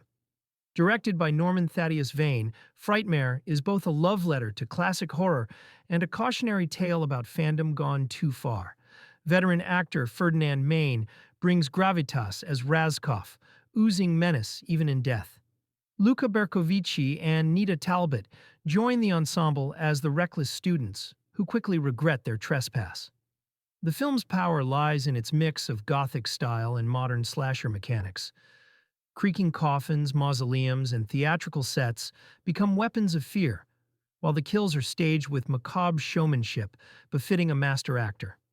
The idea of a horror icon literally coming back to life to finish one final performance gives the movie its unique hook. Though overlooked in theaters, Frightmare thrived on VHS, where its lurid cover art and meta-concept caught the eye of horror collectors. Today it stands out as a cult gem, part satire, part supernatural thriller, and a reminder of how the lines between art, audience, and obsession can turn deadly. The Mutilator, also known as Fall Break, 1984. What begins as a harmless fall break turns into a nightmare when college student Ed Jr. invites his friends to his family's beach house.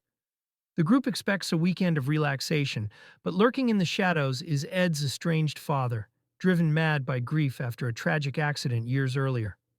As night falls, the reunion becomes a blood-soaked reckoning, with the friends caught in the middle of a twisted family vendetta. Directed by Buddy Cooper, The Mutilator is pure mid-80s slasher excess, remembered for its outrageous creativity in staging kills. Special effects artist Mark Shostrom, later known for his work on Evil Dead 2 and Phantasm 2, delivers some of the decade's most shocking gore sequences. From boat propellers to fish hooks, everyday seaside tools become instruments of horror in scenes that leave a lasting impression. The cast, led by Matt Mittler as Ed Jr. and Ruth Martinez as his girlfriend Pam, bring a surprising sense of sincerity to their roles, grounding the story even as the violence escalates. Their performances make the horror personal, turning what could have been just another body count film into something more unsettling. What makes The Mutilator stand out is its unflinching blend of camp and brutality. It is messy, audacious, and unforgettable, with a tone that veers between playful and grotesque.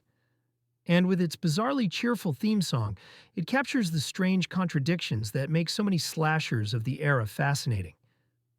The Mutilator may not have had the polish of its bigger-budget peers, but its willingness to push boundaries secured it a lasting reputation. It is a cult favorite for fans who appreciate slashers that cut a little deeper. Mutant, also known as Night Shadows, 1984, brothers Josh and Mike Cameron are just passing through a quiet southern town when trouble finds them. A barroom fight, hostile locals, and strange illnesses set the tone, but nothing prepares them for what lies ahead. The townspeople are changing, their skin blistered, their bodies twisted, turning into violent zombie-like creatures with an unstoppable hunger. As the infection spreads, the brothers are caught in a desperate struggle to survive and uncover what caused the outbreak. Directed by John Bud Cardos, Mutant blends zombie horror with small-town paranoia. Wings Hauser commands the screen as hot-headed Josh, while Bo Hopkins brings gravitas as the weary sheriff who becomes an unlikely ally. Their performances give the film an edge that rises above its modest production. The setting amplifies the terror. Fog-choked back roads, creaking barns, and abandoned fields, all drenched in an atmosphere of isolation. The infected are brought to life with unsettling makeup effects, pustule-covered faces, and staggering movements that make even familiar townsfolk terrifying to behold. What sets Mutant apart is its fusion of horror and science fiction. The roots of the plague lie not in the supernatural, but in something disturbingly human: the consequences of tampering with chemicals in the environment. It creates a horror story that feels as much cautionary as it is chilling. Though overshadowed by bigger genre titles of its era, Mutant delivers atmosphere, memorable performances, and a sense of doom that lingers. Dreamscape, 1984. Alex Gardner has a rare gift: the ability to step into other people's dreams. He has spent most of his life avoiding responsibility, using his psychic skills for quick money and cheap thrills. But when he is recruited into a secret government project, Alex finds himself exploring dreamscapes filled with beauty, terror, and danger. What begins as an experiment to help patients confront their fears soon reveals a darker purpose, one that could weaponize nightmares themselves. Directed by Joseph Rubin, Dreamscape is a genre-bending mix of science fiction, political thriller, and horror. Dennis Quaid brings roguish charm to Alex, a reluctant hero learning to use his abilities for more than just himself. He is joined by an impressive supporting cast: Max von Sydow as the project's brilliant yet conflicted scientist, Christopher Plummer as a government figure with his own agenda, and Kate Capshaw as a sympathetic researcher who becomes Alex's ally. The dream sequences are where the film truly shines. Collapsing landscapes, surreal distortions, and primal fears come to life in vivid, unsettling ways. The most famous creation, the monstrous Snake Man, remains one of the most iconic nightmare figures of the 1980s, a grotesque vision that terrified a generation of late-night viewers. What makes Dreamscape memorable is its ambition. It takes a pulpy premise and pushes it into bold, imaginative territory, balancing thrills with moments of genuine unease. Strange, stylish, and unpredictable, it is a film that lingers long after the credits roll. Blind Date, 1984. Jonathan Radcliffe, a hard-living advertising executive, thinks his life is over after a freak accident leaves him blind. But when he agrees to take part in a radical medical experiment, he's given a second chance: a computer-linked device that allows him to see through electronic imaging. What seems like a miracle soon turns into a nightmare when Jonathan starts witnessing violent murders through the system, realizing a sadistic killer is on the loose. Directed by Nico Mastorakis, a filmmaker with a flair for blending genres, the movie combines elements of slasher suspense, giallo-inspired style, and early cyber thriller paranoia. Joseph Bottoms brings a raw intensity to Jonathan, while Keir Dullea, best known from 2001, A Space Odyssey, plays the enigmatic doctor behind the technology. A young Kirstie Alley also makes one of her earliest appearances, adding both charm and intrigue. The film stands out for its striking imagery: glowing city streets bathed in neon, distorted computer vision sequences, and killing staged with sharp, unsettling precision. Mastorakis leans into voyeuristic tension, pulling the audience directly into Jonathan's fractured perspective. What makes Blind Date memorable is its fusion of science fiction and horror, exploring how technology meant to heal can also expose hidden dangers.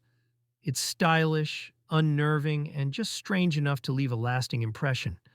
A cult oddity that mixes futuristic ideas with classic murder mystery chills.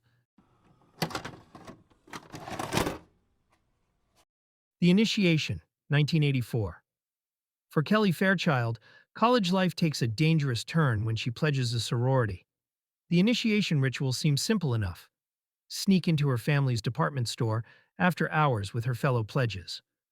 But what begins as a prank-filled night of bonding soon twists into terror, as a killer stalks the girls through the mannequins, escalators, and shadowy aisles of the store. At the same time, Kelly struggles with recurring nightmares and buried memories that may hold the key to the bloodshed. Directed by Larry Stewart, The Initiation mixes the glossy atmosphere of a campus slasher with the suspense of a psychological mystery. Daphne Zuniga, in her feature film debut before Spaceballs and Melrose Place, delivers a layered performance as Kelly, while veteran actress Vera Miles, forever remembered from Psycho, adds a chilling presence as her mother. The department store setting becomes a character in itself, a maze of reflective surfaces and empty spaces that heightens the tension.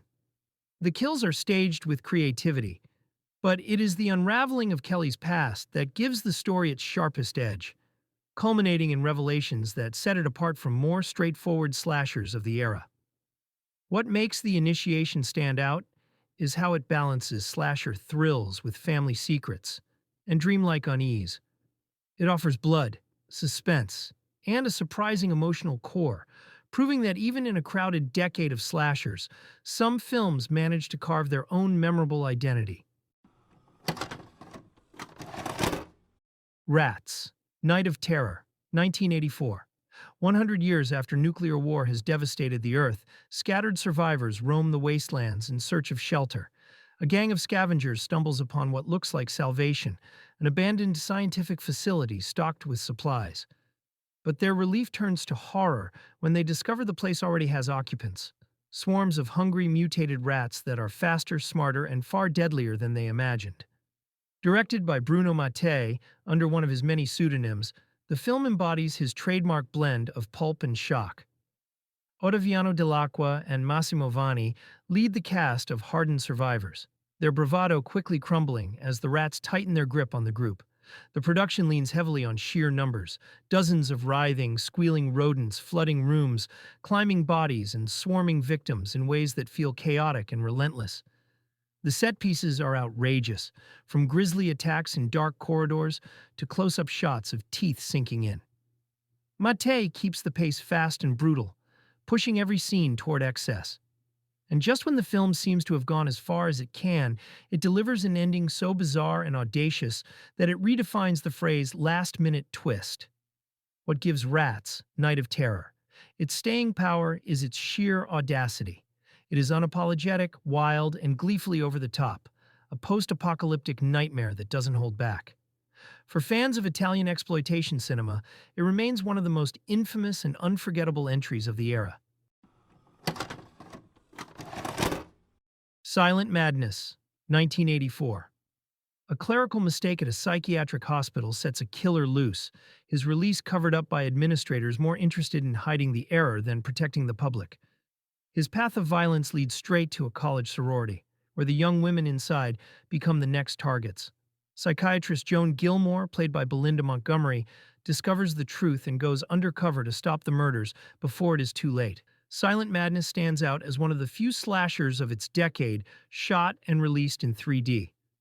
The film embraces the gimmick with gusto, staging kills and shock moments designed to jump off the screen. From weapons lunging forward to sudden bursts of violence, the effect adds a unique spectacle to the standard slasher formula.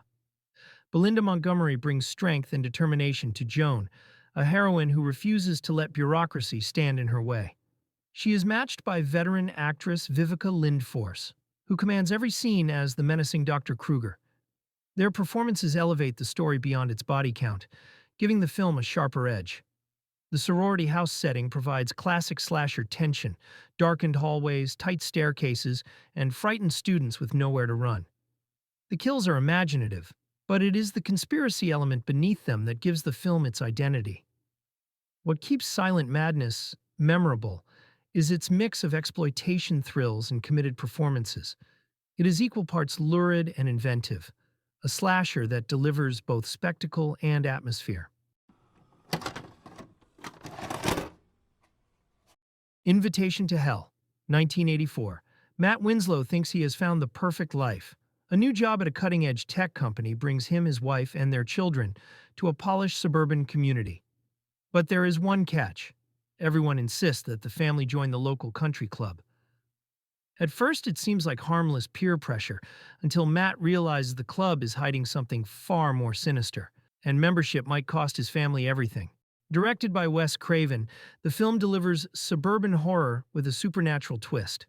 Robert Urich plays Matt as the determined outsider, refusing to surrender his principles no matter the pressure. Opposite him is Susan Lucci. Unforgettable as Jessica Jones, the glamorous and commanding figure who embodies the club's temptations. Joanna Cassidy and Soleil Moon Frye round out the family, adding both warmth and vulnerability to the story. The imagery is striking. Ordinary streets and manicured lawns give way to fiery visions, glowing gateways, and a climactic descent into a hellish dimension that pushes the boundaries of a made-for-television production. Craven uses suggestion and atmosphere in place of gore, proving that dread can come just as easily from what we imagine as what we see.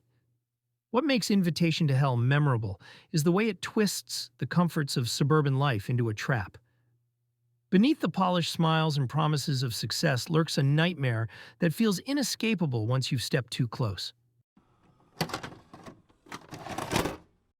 C.H.U.D, 1984. In the depths of New York City's sewer system, something unnatural is stirring. When homeless residents begin disappearing, photographer George Cooper and his girlfriend Lauren stumble into a mystery that refuses to stay underground. Alongside them is soup kitchen worker A.J. Shepard, played by Daniel Stern, who knows more about the tunnels than anyone would like to admit. Together they uncover the terrifying truth. Toxic waste has created creatures known as cannibalistic humanoid underground dwellers. Directed by Douglas Cheek, the film makes brilliant use of the city's grit and decay, turning darkened tunnels and abandoned stations into hunting grounds.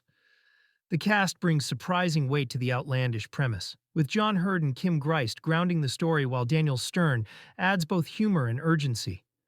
The monsters themselves, with their glowing eyes and grotesque forms, may not have had blockbuster budgets behind them, but they remain unforgettable for their presence and design. The attack sequences are staged with energy, building suspense as the line between the city above and the menace below begins to collapse. What makes C.H.U.D stand out is its willingness to embrace the bizarre and run with it.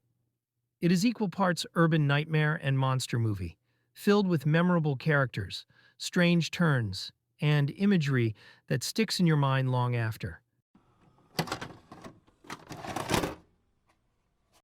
Sole Survivor, 1984. Denise Watson escapes death when a plane crash leaves her as the only survivor, but survival comes at a price. Haunted by visions and stalked by silent figures, she begins to realize that fate itself has been cheated. And it will not be denied. One by one, accidents and encounters close in, as if the world around her is conspiring to finish what the crash started. Directed by Tom Eberhardt, later known for Night of the Comet, the film takes a restrained approach, trading gore for a creeping sense of inevitability. Anita Skinner carries the story with a raw, vulnerable performance, supported by Karen Larkey and Kurt Johnson as those caught in the pull of her unraveling life. The imagery is stark and unnerving. Strangers watching from a distance, long stretches of silence broken by sudden violence, and moments where Denise's fragile grasp on safety seems to shatter without warning. What makes Sole Survivor stand out is its unsettling theme, that death is not something you can outrun. Long before later films would explore similar ideas, it crafted a story about inevitability, memory, and dread. Quiet, eerie, and haunting, Sole Survivor lingers because it suggests that survival itself can be the cruelest fate of all. The Bride, 1985. In a lavish Gothic castle, a scientist breathes life into the dead once more, this time creating not just a monster, but a companion. Dr. Frankenstein, played by Sting, fashions a beautiful woman from spare parts, brought to life as Eva, portrayed by Jennifer Beals in one of her first major roles after Flashdance. But as Eva learns what it means to live, think, and desire freedom, she begins to see herself not as a creation, but as a woman unwilling to be controlled. Directed by Frank Rodham, The Bride reimagines Mary Shelley's classic tale with romantic drama layered into its horror roots. Beals brings vulnerability and strength to Eva, while Sting gives Dr. Frankenstein a cold, arrogant edge. Meanwhile, Clancy Brown delivers a standout performance as Victor, the creature cast aside by his creator, whose tragic journey runs parallel to Eva's awakening. The production is lush and atmospheric, filled with gothic sets, candlelit halls, and storm-lashed laboratories. Beneath the spectacle lies a story about humanity, the need for companionship, the cruelty of rejection, and the dangers of playing God with life itself. Unlike many horror films of the 1980s, The Bride leans more toward gothic romance and character drama than outright scares, creating a slower, more brooding experience. It's less about shocks and more about mood, with its atmosphere and performances carrying the weight of the story. While it wasn't a hit in its day, The Bride has endured as a unique interpretation of the Frankenstein mythos. Its combination of gothic romance and tragedy offers a more emotional angle than many horror adaptations, and its performances, especially Beals and Brown, give it a lasting resonance.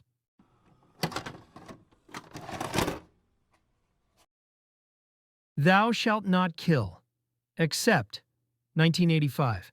A group of Vietnam veterans reunites at a remote cabin, hoping for peace after the trauma of war. But their quiet retreat shatters when a bloodthirsty cult, led by a maniacal Charles Manson-like figure, descends upon the countryside, leaving death and destruction in their path. When the cult kidnaps one of the vets' loved ones, the men take up arms once again, turning the night into a brutal showdown. Directed by Josh Becker, Thou Shalt Not Kill Except blends exploitation grit with grindhouse-style action. The cast is largely made up of Bruce Campbell's Michigan filmmaking circle. Sam Raimi himself hams it up as the unhinged cult leader, while Brian Schultz, John Manfredi, and Timothy Quill round out the squad of hardened vets. The film thrives on its raw energy. The cult's depravity is played with shocking intensity, contrasted against the camaraderie and rugged determination of the veterans.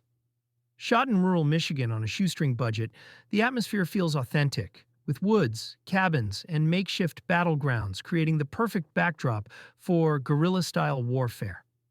What makes the film so memorable is its mix of horror and action. It isn't just a slasher, and it isn't just a war movie. It's a blood-soaked hybrid where the violence is both personal and explosive.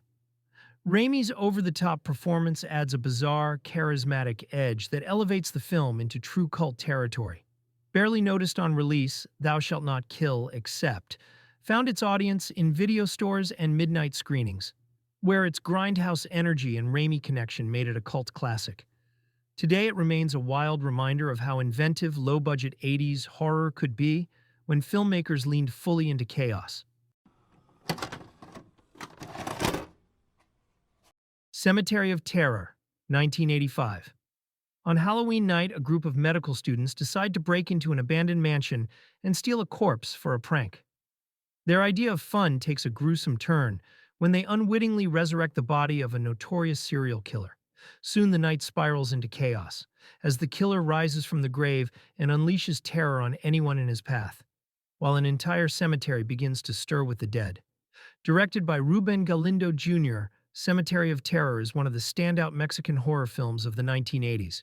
Hugo Stiglitz stars as Dr. Carden, a psychiatrist who knows the truth about the killer and races to stop the carnage. The young cast of pranksters, along with a group of trick-or-treating kids caught in the wrong place at the wrong time, round out the doomed ensemble. The film leans heavily on atmosphere, with misty graveyards, shadowy mausoleums, and plenty of undead rising from the earth. The violence is grisly and relentless, blending slasher-style kills with zombie mayhem, while the Halloween setting ties it all together with an eerie seasonal backdrop. What makes Cemetery of Terror especially memorable is its ambition. It combines elements of slashers, zombie flicks, and supernatural horror into one chaotic package, delivering non-stop action once the dead begin to rise. Originally overlooked outside of Mexico, it gained a cult following on VHS, where horror fans discovered its mix of energy, gore, and Halloween spirit. Today it stands as a hidden gem of international horror that captures the wild, anything-goes spirit of mid-80s fright films. Nothing Underneath, 1985. A young forest ranger in Wyoming receives a terrifying psychic vision of his twin sister, a fashion model in Milan, being murdered. Racing overseas to find her, he's thrust into the glamorous but cutthroat world of high fashion, where beauty and danger walk hand in hand. As models begin turning up dead, he must navigate a web of secrets, lies, and killers, hiding behind the glittering lights of the runway. Directed by Carlo Vanzina, Nothing Underneath is an Italian giallo updated for the 1980s, trading shadowy alleys for glossy catwalks. Tom Shanley stars as the determined brother, while Renee Simonson and Donald Pleasance add international flair to the cast. Pleasance, in particular, brings eccentric gravitas as the inspector trying to unravel the mystery. The film is drenched in 80s style, neon lights, pulsating synths, and runway sequences that double as backdrops for murder. The killings are staged with suspenseful flair, blending classic giallo stylization with the era's obsession with fashion and image. What makes Nothing Underneath stand out is its mix of sleaze and sophistication. It carries the DNA of earlier gialli, but packages it for a new generation, fusing mystery, glamour, and slasher-style shocks. Long overlooked outside of Italy, the film became a cult favorite on VHS for fans drawn to its stylish blend of fashion world intrigue and violent set pieces. Today it's remembered as a late-era giallo that captures both the elegance and the excess of 1980s horror. The Midnight Hour, 1985. On Halloween night, a group of teens in a small New England town break into a museum and stumble upon an ancient curse.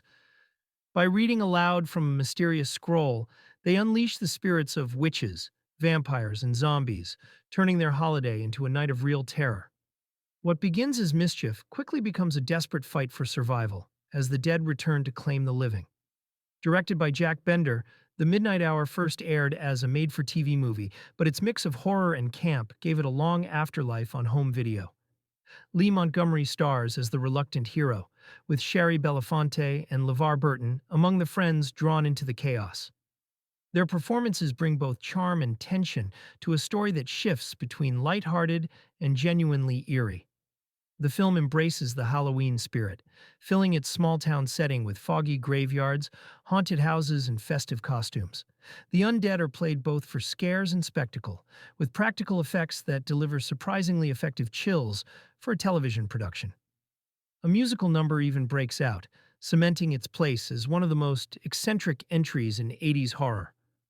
What makes The Midnight Hour stand out is its atmosphere. It captures the feeling of Halloween night, playful, spooky, and unpredictable, while leaning into a story that's equal parts campfire tale and creature feature. Once overlooked after its original broadcast, it became a VHS favorite for fans who discovered its quirky charm. Today, it's remembered as a cult gem of Halloween horror, a film that celebrates the season with both frights and fun. Creature, also known as the Titan Find, 1985. On a remote moon of Saturn, rival space exploration teams stumble upon the ruins of an alien civilization. What they don't realize is that something still lurks there, a parasite that takes over its hosts, twisting them into violent puppets. Once it awakens, the crews find themselves trapped in a deadly struggle, not just against the alien menace, but also against each other. Directed by William Malone, Creature rides the wave of post-alien sci-fi horror with a scrappy, low-budget determination. The cast includes Lyman Ward and Diane Salinger as members of the American expedition, while Klaus Kinski delivers a brief but unforgettable turn as a volatile survivor from the rival European crew. The film's strength lies in its pulpy visuals and settings: cavernous alien ruins, metallic ship interiors, and dimly lit corridors that keep the tension tight. The monster itself, realized through slimy, practical effects, may not have had the polish of its Hollywood counterparts, but it brings enough menace to drive the carnage. What keeps Creature memorable is its mix of human conflict and extraterrestrial terror. The rivalry between the crews adds an extra layer of paranoia, making the danger feel just as much about mistrust as it is about the alien itself. While overshadowed in its time, Creature became a rental mainstay. its eye-catching artwork and promise of interstellar horror drawing in curious renters. Today it stands as a cult favorite, a gritty slice of space terror that delivers slime, suspense, and a hint of Klaus Kinski madness. The New Kids, 1985. When Abby and Loren, two teenage siblings, are sent to live with their uncle after a family tragedy, they hope for a quiet, fresh start in a small Florida town. Instead, they find themselves the target of Eddie Dutra, a violent local delinquent, and his gang. What begins as bullying quickly escalates into a campaign of terror, pushing the siblings into a deadly fight for survival. Directed by Sean S. Cunningham, best known for launching Friday the 13th, The New Kids takes the revenge thriller formula and gives it a distinctly 80s edge. Shannon Presby and Lori Loughlin star as the siblings, while James Spader steals the show as Eddie, delivering one of his earliest and most unhinged performances. The film builds tension steadily, starting with teenage confrontations and spiraling into full-blown violence. By the finale, the gang's reign of terror reaches a shocking climax inside an abandoned amusement park, turning the setting into a nightmarish battleground. What makes The New Kids memorable is its cast and intensity. Spader's Eddie is both charismatic and terrifying, a performance that elevates the film from routine thriller into something far more unsettling. Cunningham's direction gives the violence a raw, grounded edge, blurring the line between teen drama and horror. Though overshadowed by the slashers of its era, The New Kids found its audience on home video, where Spader's villainous turn became a highlight for fans of cult cinema. Today it's remembered as a tense and disturbing slice of 80s survival horror. Blood Tracks, 1985. A rock band and their entourage head into the snowy wilderness to film a flashy new music video, expecting nothing more dangerous than the cold. But when they set up camp in an abandoned factory, they cross paths with a deranged inbred family hiding in the mountains. What begins as a music shoot quickly spirals into a fight for survival, as the family hunts the outsiders in a frenzy of blood and violence. Directed by Mats Helge Olsen, Blood Tracks is a Swedish-American production that captures the wild excess of 80s horror and glam rock culture. The band Easy Action plays themselves, delivering both the soundtrack and on-screen performances, while the cast of models and actors round out the doomed entourage. The snowy landscapes and abandoned industrial setting give the film a stark, isolated feel, making the violence stand out against the white backdrops. When the carnage begins, it's brutal and relentless. Axes, traps, and blunt force, leaving trails of blood in the snow. What makes Blood Tracks memorable is its mix of music and mayhem. It takes the glam rock energy of the mid-80s and throws it headlong into slasher territory, resulting in a bizarre hybrid of concert film and survival horror. Long forgotten outside of VHS collectors' circles, Blood Tracks has developed cult status thanks to its outlandish premise, glam metal soundtrack, and over-the-top brutality. It's a perfect example of how the 80s horror scene wasn't afraid to mash genres together and go for broke. Mr. Vampire, 1985. When a wealthy man's corpse is exhumed for reburial, a Taoist priest discovers it has transformed into a Jiangshi, a hopping vampire from Chinese folklore. With the undead on the loose, the priest and his bumbling disciples must battle supernatural forces using spells, martial arts, and a mix of tradition and comedy. Directed by Ricky Lau and produced by Sammo Hung, Mr. Vampire became a landmark in Hong Kong cinema. Lam Xingying shines as the stern yet resourceful priest, balancing stoic authority with bursts of action. Supporting roles from Ricky Hui and Chin Siu Ho provide comic relief and martial arts flair, rounding out the ensemble. The film is packed with energy, wire-fu stunts, slapstick humor, eerie makeup effects, and cultural rituals that blend action, horror, and comedy seamlessly.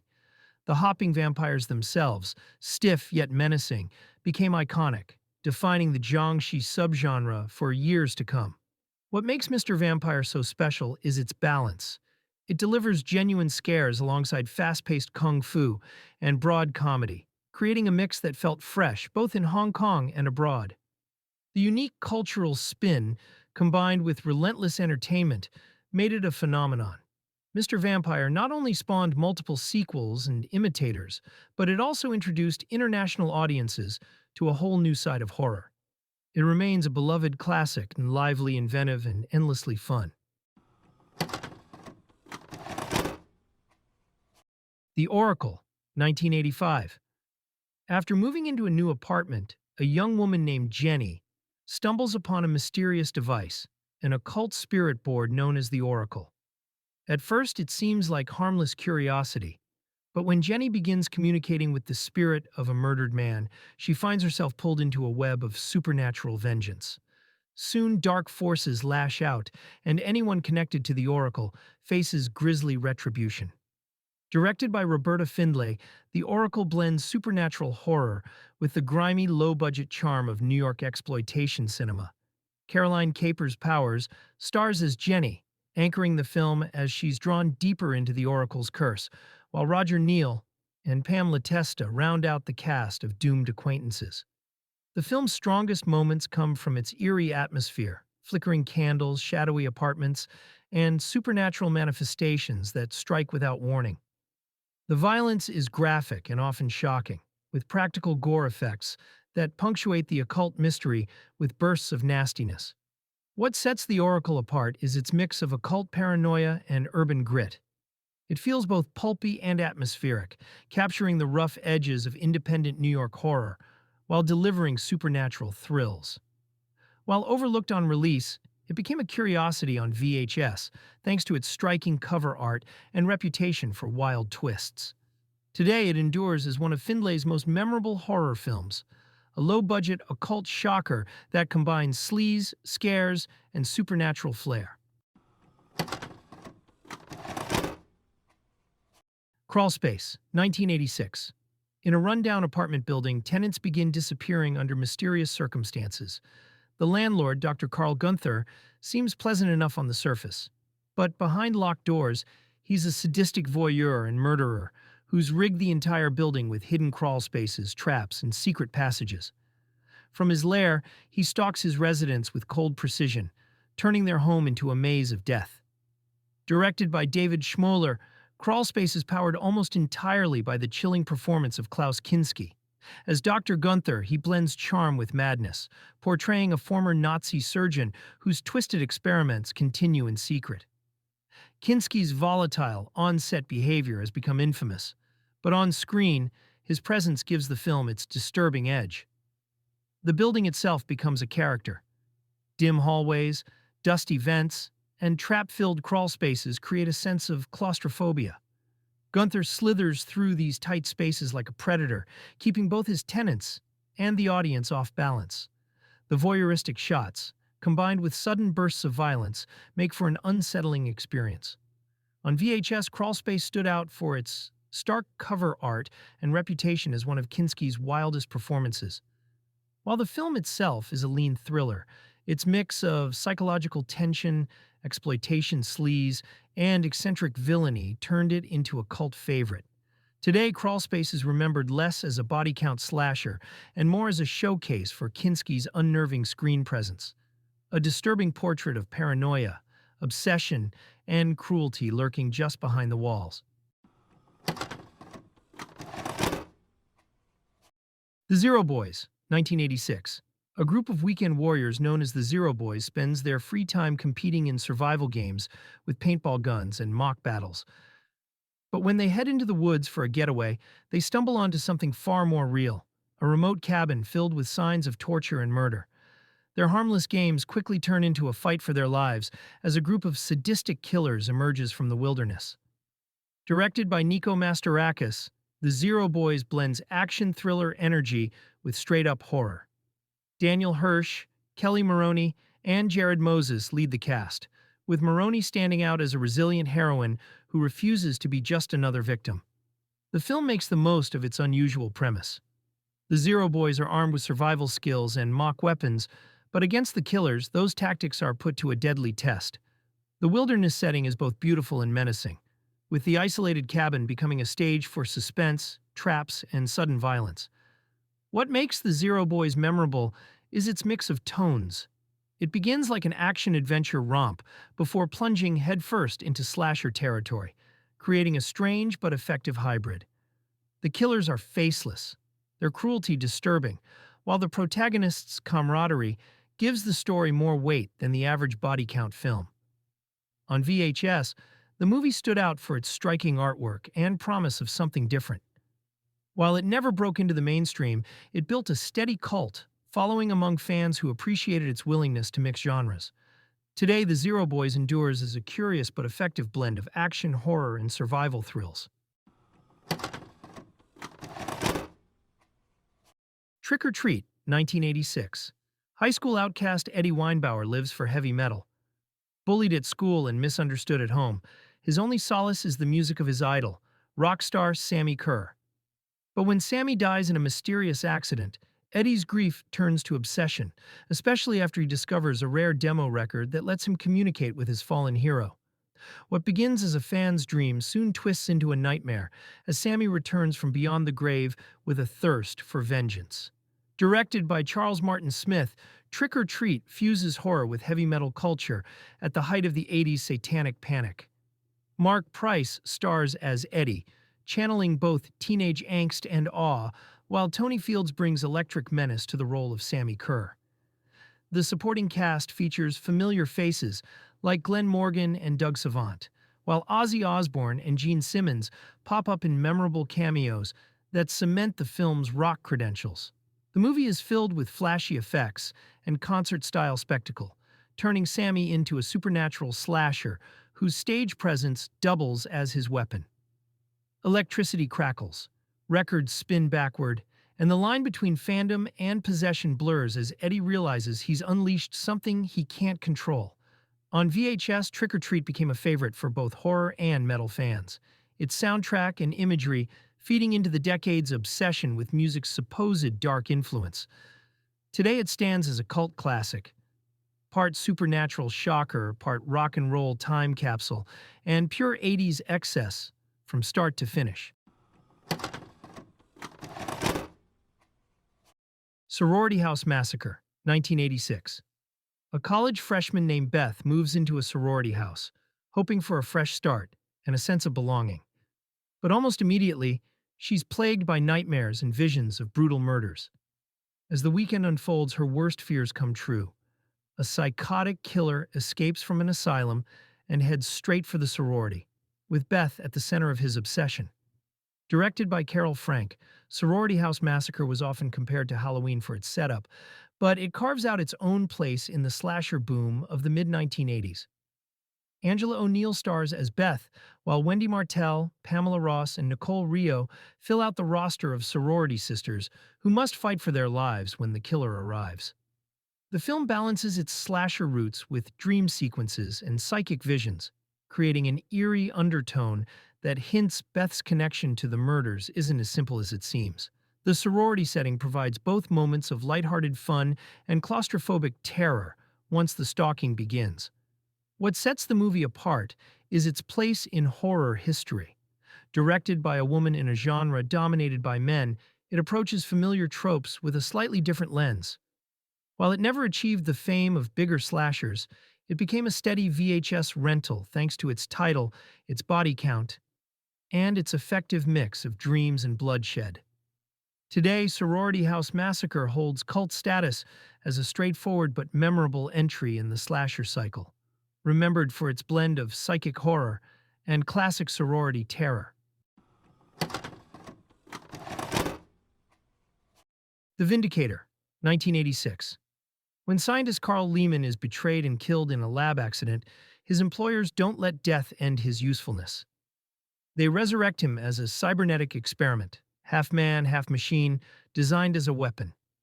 But when Carl's human emotions survive the transformation, he rebels against his creators and seeks revenge, leaving a trail of destruction as he struggles to regain his humanity. Directed by Jean-Claude Lord, The Vindicator is a Canadian production that sits somewhere between RoboCop and Frankenstein. David McElwraith stars as Carl, trapped inside the armored body that both empowers and imprisons him. Pam Grier appears as a ruthless corporate agent tasked with hunting him down, adding star power and menace to the cast. The film thrives on its mix of sci-fi and horror elements. The Vindicator suit is bulky and intimidating, a practical creation that makes Carl look both powerful and tragic. The violence is unflinching as Carl lashes out at those who wronged him, but the story also leans into themes of loss, betrayal, and identity. On VHS, The Vindicator stood out thanks to its striking cover art of the armored figure and its promise of high-tech carnage.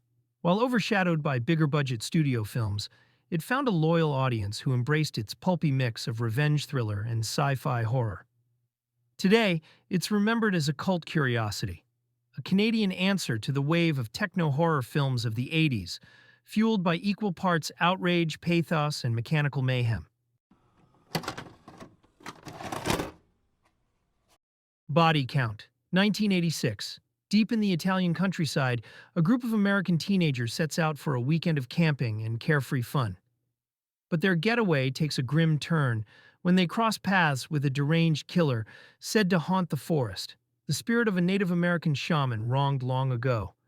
What begins as a night under the stars becomes a fight for survival as, one by one, the campers are hunted down.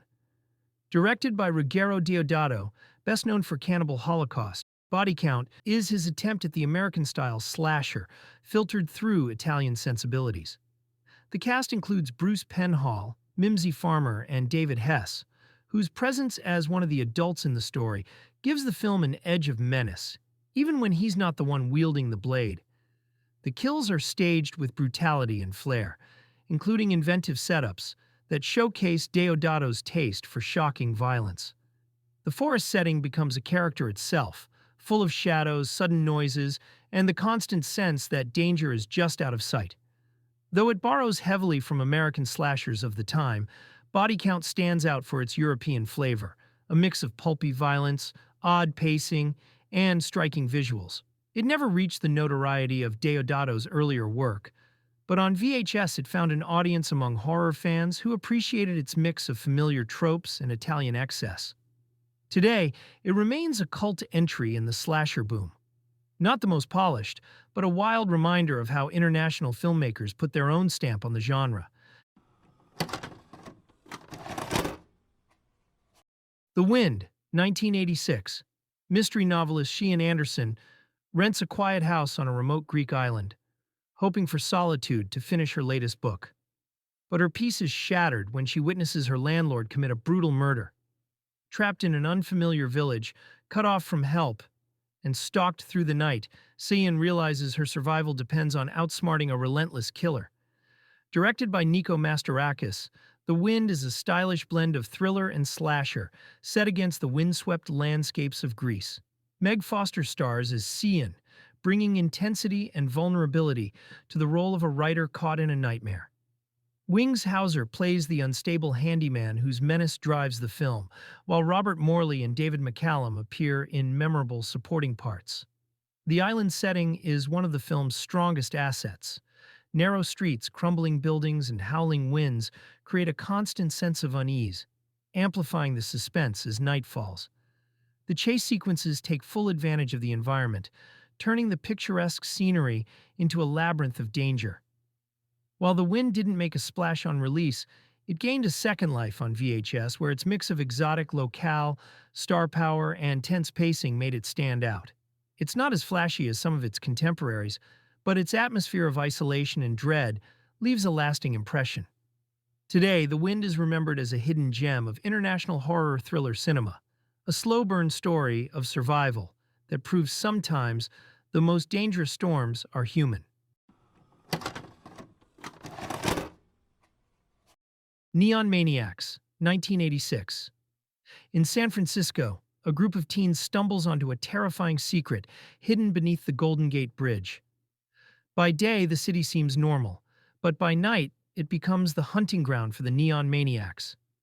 A bizarre gang of mutant killers, each with their own weapons, costumes, and gruesome specialties. From a samurai to a soldier to a slime-dripping monster, these creatures emerge from the shadows to terrorize anyone in their path. Directed by Joseph Mangine, Neon Maniacs thrives on its strange comic book-style energy. The young cast includes Leilani Sorrell, Clyde Hayes, and Donna Locke, who try to rally together after surviving an attack, only to discover that no one believes their story. Their only hope is to face the maniacs directly, but the odds are stacked against them. What makes the film unforgettable is the sheer variety of the monsters. Each maniac feels like it belongs to a different subgenre, turning the group into a traveling sideshow of horror tropes. The film leans into outrageous makeup and creature effects, making every attack feel like a showdown with a new villain. While plagued by production issues and an unfinished feel, Neon Maniacs thrived on VHS. Its colorful poster art, promising an army of monsters in the city streets, drew in curious renters who discovered one of the strangest cult oddities of the 80s. Today it's remembered less for its coherence and more for its ambition, a monster mash that's messy, chaotic, and utterly unique in the horror landscape. Deadtime Stories, 1986. A young boy refuses to go to sleep, so his uncle tries to calm him down the only way he knows how, by telling scary stories. But these aren't your typical fairy tales. Instead, the boy hears three twisted tales of horror, each one darker and stranger than the last. Directed by Jeffrey Delman, Deadtime Stories is a horror anthology with a tongue-in-cheek spin. The first story follows a young man forced into servitude by two witches dabbling in black magic. The second retells Little Red Riding Hood with a violent twist, where the wolf is a dangerous escaped killer. The final segment puts a gruesome spin on Goldilocks and the Three Bears, reimagining the family as a band of deranged murderers. The wraparound story featuring Michael Mesmer as the reluctant storyteller and Brian DePersia as the insistent nephew adds a layer of humor that contrasts with the brutality of the tales. The tone shifts from campy to cruel, blending fairy tale imagery with blood-soaked horror. What makes Deadtime Stories stand out is its willingness to mash classic children's tales with the gore and excess of 1980s horror. While not as polished as anthologies like Creepshow, it found its audience on VHS, where its outrageous concept and lurid cover art promised something offbeat. Today it survives as a cult oddity, a mix of gallows humor and fairy tale nightmare fuel that could only have come from the horror boom of the 80s. Spookies, 1986. A group of friends takes shelter in a seemingly abandoned mansion, unaware that it's home to a sorcerer who uses the house as a trap. Desperate to resurrect his dead bride, he summons an army of creatures to slaughter the intruders one by one. From muck-covered ghouls to spider-women and even an electrified Grim Reaper, the unlucky visitors face wave after wave of bizarre supernatural horrors. Directed by Brendan Faulkner, Thomas Doran, and Eugenie Joseph, Spookies is notorious for its chaotic production, which left it feeling like two films stitched together. The cast includes Felix Ward as the necromancer Creon, with Dan Scott and Maria Pachucas among the ill-fated guests. What makes Spookies stand out is its non-stop parade of monsters. Each sequence introduces something new: farting mud creatures, stop-motion beasts, and practical effects that swing between terrifying and absurd. The sheer variety makes the film feel like a haunted house attraction caught on tape, with every room hiding a different nightmare. Though it struggled with distribution, Spookies became a cult hit on VHS, largely because of its unforgettable artwork, promising an overload of monsters. Fans embraced its uneven tone, where moments of genuine horror crash into unintentional comedy. Today, Spookies is celebrated as one of the strangest, most entertaining oddities of the 80s. A film where chaos and creativity collide to deliver a monster movie like no other. The Outing, 1987. When a group of teens sneaks into a museum after hours, they stumble across an ancient lamp that holds a deadly secret. Instead of wishes, it unleashes a vengeful genie, a supernatural force that preys on their fears and turns the museum into a trap filled with blood, shadows, and strange illusions. Directed by Tom Daly, The Outing, also released as The Lamp, is a supernatural slasher that fuses Middle Eastern mythology with classic 80s teen horror. The young cast includes Andra Saint-Ivany as Alex, the lead caught in the genie's curse, while Deborah Winters and James Houston provide the adult anchors as the archaeologists tied to the artifact's discovery. The museum setting is the film's biggest strength. Glass cases, stuffed animals, and eerie artifacts become backdrops for supernatural attacks. From spear impalements to ghostly visions, the kills lean into creativity, giving each death a bizarre, mystical flavor.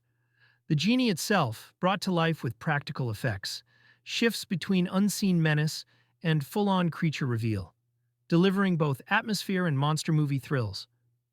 While the pacing can be uneven, the moments of surreal violence keep the energy high. What gives the outing its cult status is the mix of familiar 80s slasher beats with an unusual villain. It's not another masked killer. It's a supernatural entity that turns curiosity into punishment. Though overlooked on release, the outing carved its place in VHS-era horror as a one-of-a-kind oddity, remembered for its unique premise and wild creature effects. The Nest, 1987. On a quiet island community, residents suddenly find themselves under attack by a swarm of genetically engineered cockroaches. These aren't your average pests. They bite, they swarm, and they adapt in horrifying ways, sometimes even merging with their victims. As the infestation spreads, the small-town sheriff, scientists, and locals must fight for survival against a plague that seems impossible to contain. Directed by Terrence H. Winkless, The Nest is a gooey creature feature throwback with plenty of late 80s gore. Robert Lansing stars as the hard-edged exterminator brought in to battle the bugs, while Lisa Langlois and Frank Luz round out the human side of the fight. Their performances give the film a grounded center amid the chaos. What makes the film stand out are its effects. Practical gore sequences filled with twitching mandibles, grotesque mutations, and bodies consumed in stomach-churning detail. One of the most infamous scenes involves a human-roach hybrid that delivers exactly the kind of nightmare fuel VHS renters were looking for. The setting, a sunny, seemingly idyllic island, contrasts sharply with the horror crawling through kitchens, sewers, and bedrooms. This clash between the everyday and the monstrous gives The Nest its punch, turning the ordinary fear of cockroaches into something far more grotesque. Though dismissed as a B-movie bug flick on release, The Nest found its audience on VHS shelves, where its mix of schlocky, fun, and disturbing effects made it a cult favorite. It's a film that proves even the smallest creatures can deliver the biggest scares. Prison, 1987. When a long-abandoned penitentiary is reopened, the walls don't just echo with history. They're alive with vengeance. As new inmates move in and guards take their posts, strange occurrences begin to plague the prison. Lights flicker, shadows move, and soon the violent ghost of an executed inmate returns to exact revenge on anyone within the crumbling fortress. Directed by Rennie Harlin, just before he broke into Hollywood with A Nightmare on Elm Street 4 and Die Hard 2, Prison is a stylish supernatural horror set against the backdrop of steel bars and locked cells. Viggo Mortensen stars in one of his earliest roles as Burke, a mysterious prisoner drawn into the haunting, while Lane Smith plays the warden, whose past sins may have awakened the wrath now stalking the halls. The setting itself is a character. Filmed in a real, decommissioned Wyoming prison, the cold stone walls and endless corridors give the film an authentic, oppressive atmosphere. Special effects from John Carl Buechler bring the haunting to life with fiery apparitions, gruesome deaths, and sequences that push the boundaries of late 80s practical gore. What makes Prison memorable is the blend of gothic horror and gritty realism. It's part ghost story, part revenge tale, and part prison drama, with Harlan's flair for visual style making it feel larger than its modest budget. While it didn't find major success on release, Prison has grown into a cult favorite, celebrated for its strong performances, moody setting, and striking effects. It's a hidden gem of 1987 that shows horror can thrive even in the most unlikely and unforgiving places. Aenigma, 1987. At an exclusive girls' school in Boston, a shy student named Kathy becomes the target of cruel bullying that ends in tragedy. But her story doesn't end there. Left comatose in a hospital, Kathy's mind reaches out for revenge, channeling her rage through a new student who suddenly arrives on campus. What follows is a series of bizarre and gruesome deaths, each one stranger than the last. Directed by Italian horror master Lucio Fulci, Aenigma blends supernatural revenge with surreal imagery. The cast includes Lara Lamberti as Ava, the unsuspecting conduit for Kathy's spirit, while Jared Martin brings authority as the Doctor, trying to unravel the mystery. Their performances anchor the film's wild mix of gothic atmosphere and exploitation shocks. The deaths are the film's calling card. Victims suffocated by snails, attacked by visions, and destroyed in ways that feel like waking nightmares. Fulci's flair for turning dream logic into horror is on full display, creating scenes that linger long after the credits roll. What makes Enigma stand out is its attempt to fuse Italian horror excess with American-style settings. While sometimes uneven, it captures that unmistakable Fulci energy. Stylish, gory, and tinged with the surreal. Though it never reached the notoriety of Fulci's earlier classics, Enigma has gained cult appreciation as a late-era gem from one of horror's most distinctive voices. It's a film that asks what happens when cruelty awakens something stronger than death, and answers with imagery only Fulci could conjure. Nightflyers, 1987. A team of scientists charters a mysterious spaceship to track down the origins of an alien life form. But once they board the Nightflyer, it becomes clear that the real danger is closer to home. The ship's reclusive captain never appears in person, only communicating through holograms. And as the mission unfolds, paranoia, sabotage, and sudden death tear the crew apart. Directed by Robert Collector and based on a novella by George R.R. Martin, Nightflyers blends science fiction with horror and suspense. The cast includes Catherine Mary Stewart, best known from The Last Starfighter and Night of the Comet, along with Michael Pred and John Standing. Their performances ground a story that feels equal parts gothic and futuristic. The atmosphere is moody and claustrophobic. Long metal corridors, eerie control rooms, and the ever-present hum of machinery give the ship an oppressive character of its own. When violence erupts, the film doesn't shy away from gore, but much of the tension comes from mistrust among the crew and the unsettling presence of the unseen captain. What sets Nightflyers apart is its literary origin.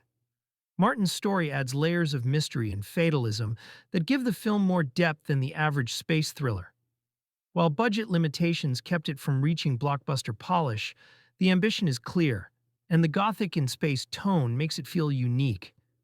Though often overlooked, Nightflyers stands as a fascinating entry in 80s sci-fi horror. A bleak atmospheric tale of isolation and betrayal among the stars, wrapped in paranoia and shadows. Blood Diner, 1987. Two brothers inherit more than just a vegetarian diner. They also take on the twisted mission of resurrecting an ancient goddess by serving her a feast of human body parts. Customers think they're enjoying soy burgers and health food, but behind the kitchen door, it's all gore, carnage, and black comedy turned up to 11. Directed by Jackie Kong, Blood Diner is one of the wildest horror comedies of the 80s. Rick Burks and Carl Crews star as the deranged brothers, playing their roles with manic energy, while Drew Goddard adds to the absurdity as their undead uncle's disembodied brain and eyes. The cast leans into the outrageous tone, creating a film that never once plays it straight.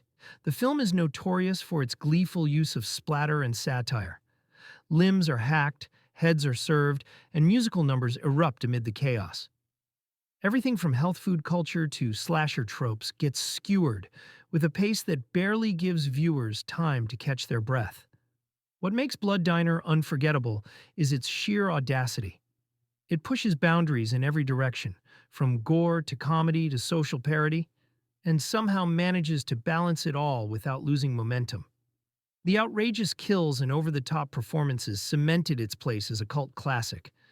Dismissed by critics on release, Blood Diner found its true audience on VHS shelves, where fans embraced its anarchic spirit. Today, it stands as one of the definitive examples of horror that refuses to play by the rules. A kitchen sink nightmare served with a wink and a splash of blood. Creepozoids, 1987. In the ruins of a post-apocalyptic 1998, a group of deserters takes refuge in an abandoned research facility, hoping to escape acid rain and radiation. But what they find inside is far worse. A monstrous creature born of genetic experiments gone wrong, stalking them through the darkened hallways and feeding on anyone unlucky enough to cross its path. Directed by David DeCoteau, Creepozoids is a low-budget sci-fi horror that wears its alien influence proudly while adding its own grim, late-night flavor. The film stars Scream Queen Linnea Quigley, who brings energy and grit to the role of one of the survivors. The monster may not have had a blockbuster budget behind it, but the filmmakers lean into atmosphere. Dim corridors, dripping pipes, and claustrophobic rooms that make every encounter tense. The practical effects, though rubbery at times, deliver plenty of slime, gore, and even a grotesque mutant baby reveal that gives the film its infamous reputation. What makes Creepozoids stand out is its scrappy determination. Running just over 70 minutes, it wastes no time, packing in creature attacks, gore, and apocalyptic dread without unnecessary filler. It's the kind of movie that thrived on VHS rentals, delivering exactly what its lurid cover promised. Though overlooked on release, Creepozoids carved out cult status as a quick, grimy slice of 80s sci-fi horror.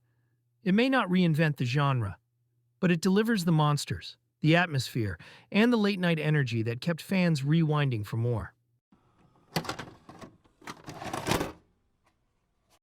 The Video Dead, 1987. When a mysterious television set is mistakenly delivered to a suburban home, it doesn't just play late-night movies, it unleashes the undead. Soon zombies crawl out of the screen and into the real world, bringing bloodshed to the neighborhood while a new family moving in becomes their target. Directed by Robert Scott, The Video Dead is a true VHS-era cult film, built around its love of low-budget ingenuity and surreal horror. Roxana Augustin stars as Zoe, the teen daughter forced to confront the nightmare, while Rocky Duvall and Michael St. Michaels round out the cast of unlucky neighbors and zombie fodder. The film is remembered for its creative concept, the idea of a cursed TV bridging the gap between horror fiction and reality. The zombies here aren't your typical brain eaters. They're bizarre, almost dreamlike figures who toy with their victims before tearing them apart. Practical effects bring the carnage to life with plenty of gore and rubbery grotesqueries. What makes The Video Dead so enduring is its scrappy charm. It may not have had the polish of studio horror, but it makes up for it with energy, imagination, and a premise tailor-made for video store shelves. Its iconic box art, featuring a ghoul crawling from a TV screen, became a magnet for curious renters. While it never hit theaters, The Video Dead thrived in the VHS boom, gaining a reputation as one of the era's strangest and most inventive zombie films. It's a movie that embodies the spirit of late-night rentals. Rough around the edges, but impossible to forget once you've seen it. Killer Workout, 1987. At a Los Angeles health club, fitness isn't the only thing making people sweat. A killer is on the loose, turning spandex and aerobics into a bloody nightmare. As instructors push their clients through high-energy routines, bodies begin piling up, and the flashy, neon-soaked gym becomes a hunting ground for a murderer with a taste for sharp objects and skin-tight targets.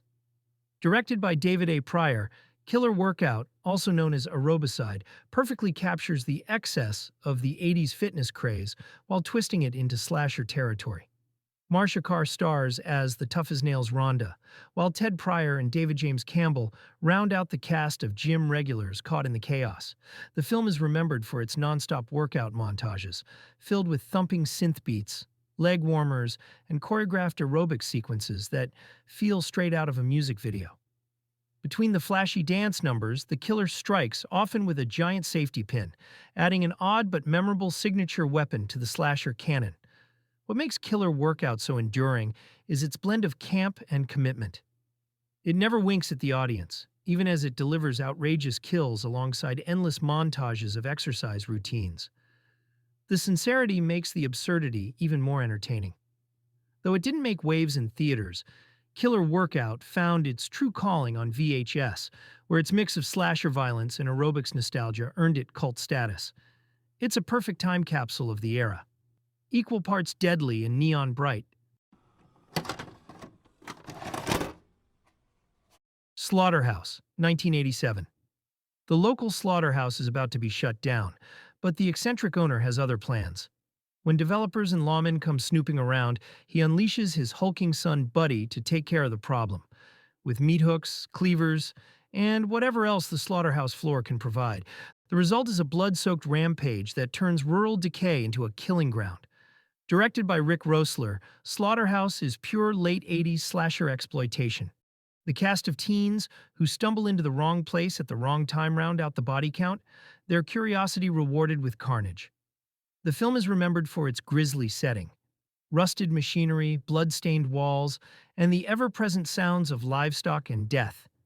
It takes the familiar backwoods slasher formula and marries it to industrial horror, giving every kill a uniquely brutal edge. The meat hook and the bone saw become as iconic here as the machete or chainsaw in other franchises.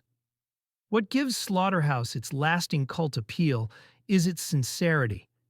It doesn't parody or soften its edges.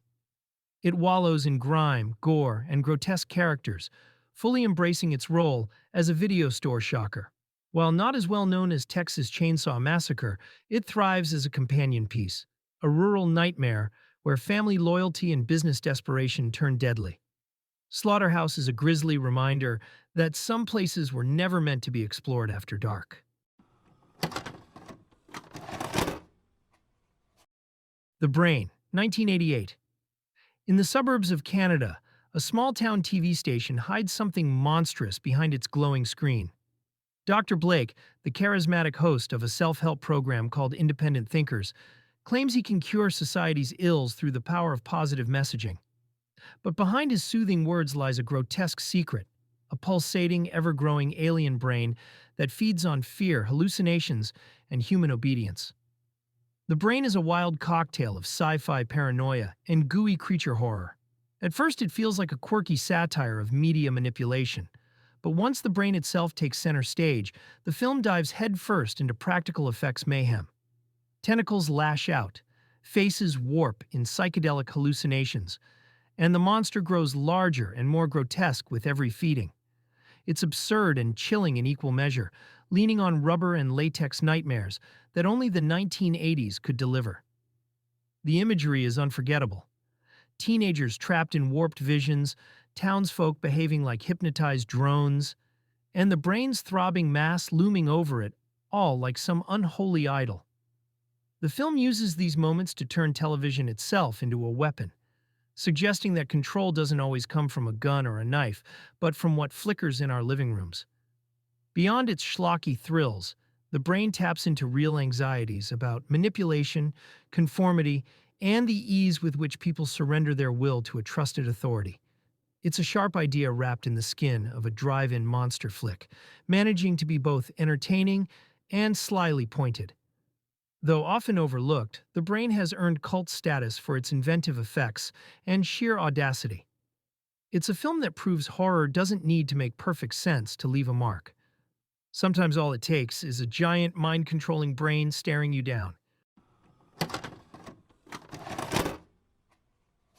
Bad Dreams, 1988. In the late 1970s, a young woman named Cynthia narrowly survives the fiery destruction of a cult known as Unity Fields, led by the fire-obsessed Franklin Harris. Burned and traumatized, she spends the next 13 years in a coma, only to awaken in a psychiatric hospital where reality and nightmare blur. As Cynthia struggles to piece her life back together, members of her therapy group begin dying in violent, seemingly self-inflicted ways. And she swears she sees Harris, long dead, lurking in the shadows, urging her to join him. Bad Dreams is often called a cousin to a Nightmare on Elm Street, and the comparison makes sense. Surreal deaths, dreamlike visuals, and a villain who can reach across the boundary of life and death. But what sets it apart is its tone, grim, psychological, and steeped in the trauma of surviving a cult. Jennifer Rubin, fresh off Elm Street 3, gives Cynthia a haunted vulnerability that makes her struggle deeply human, even as the horror around her escalates. The imagery is powerful. Scorched figures rising from the flames, Harris appearing with a preacher's calm amid chaos, and sudden transitions from the safety of a hospital ward into fiery visions of destruction. Practical effects sell both the gore and the dreamscapes, with burns, blood, and fire creating a tactile atmosphere of dread. At its heart, Bad Dreams is about guilt and survival. Cynthia's fight isn't just against a cult leader's lingering spirit, it's against the weight of memory and the scars of abuse. The film uses horror to explore the difficulty of reclaiming life after tragedy, even as it delivers the shocks and bloodshed audiences crave. Though overshadowed in its time, Bad Dreams stands as a sharp, unsettling entry in late 80s horror. It's part supernatural slasher, part psychological thriller, and it lingers long after the final flames fade. Black Roses, 1988. The quiet town of Mill Basin isn't ready for what's about to hit its high school auditorium. A new heavy metal band called Black Roses rolls into town, promising thunderous riffs, wild shows, and the kind of energy that gets teenagers flocking to every performance. But behind the music lies something far more sinister. The band isn't just here to melt faces, they're here to claim souls. Black Roses is pure late 80s excess, fusing horror and heavy metal into a headbanging fever dream. The setup feels almost innocent, with skeptical parents and curious kids, but once the amps get cranked, reality starts to warp. Students fall under the spell of the music, their personalities changing, their darkest impulses surfacing. It's rock and roll possession at its loudest and most outrageous. The film doesn't hold back on visuals. Rubber-suited monsters erupting from speakers, surreal transformations mid-guitar solo, and gooey practical effects that embody the era's love for over-the-top spectacle. One minute you're watching a glam metal concert, the next you're in the middle of a demonic feeding frenzy. The concert sequences themselves are a blast, capturing the sweaty, neon-lit energy of the time before turning it into a nightmare. Beneath the leather, smoke, and pyrotechnics, Black Roses is a morality tale dressed in spikes. It taps into the anxieties of the Satanic Panic era, where music was feared as a corrupting influence, and pushes that fear into literal monster territory. The result is campy, outrageous, and deeply entertaining, especially for anyone who loves both horror and metal. Black Roses doesn't just play loud, it screams shreds and claws its way into cult classic territory. It's the kind of movie that proves sometimes the scariest thing isn't what's lurking in the dark. It's what's blasting from your stereo.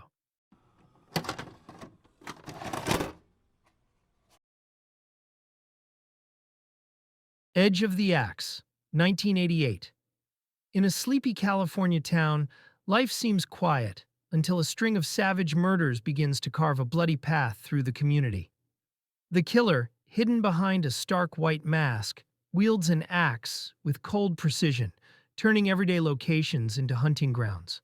From lonely highways to isolated cabins, nowhere feels safe as the bodies pile up. Edge of the Axe thrives on its atmosphere of paranoia.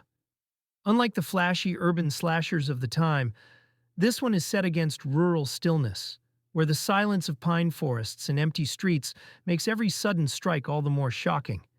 The violence is swift and merciless, and the masked figure's blank expression strips away any hint of humanity, leaving only the chilling weight of inevitability.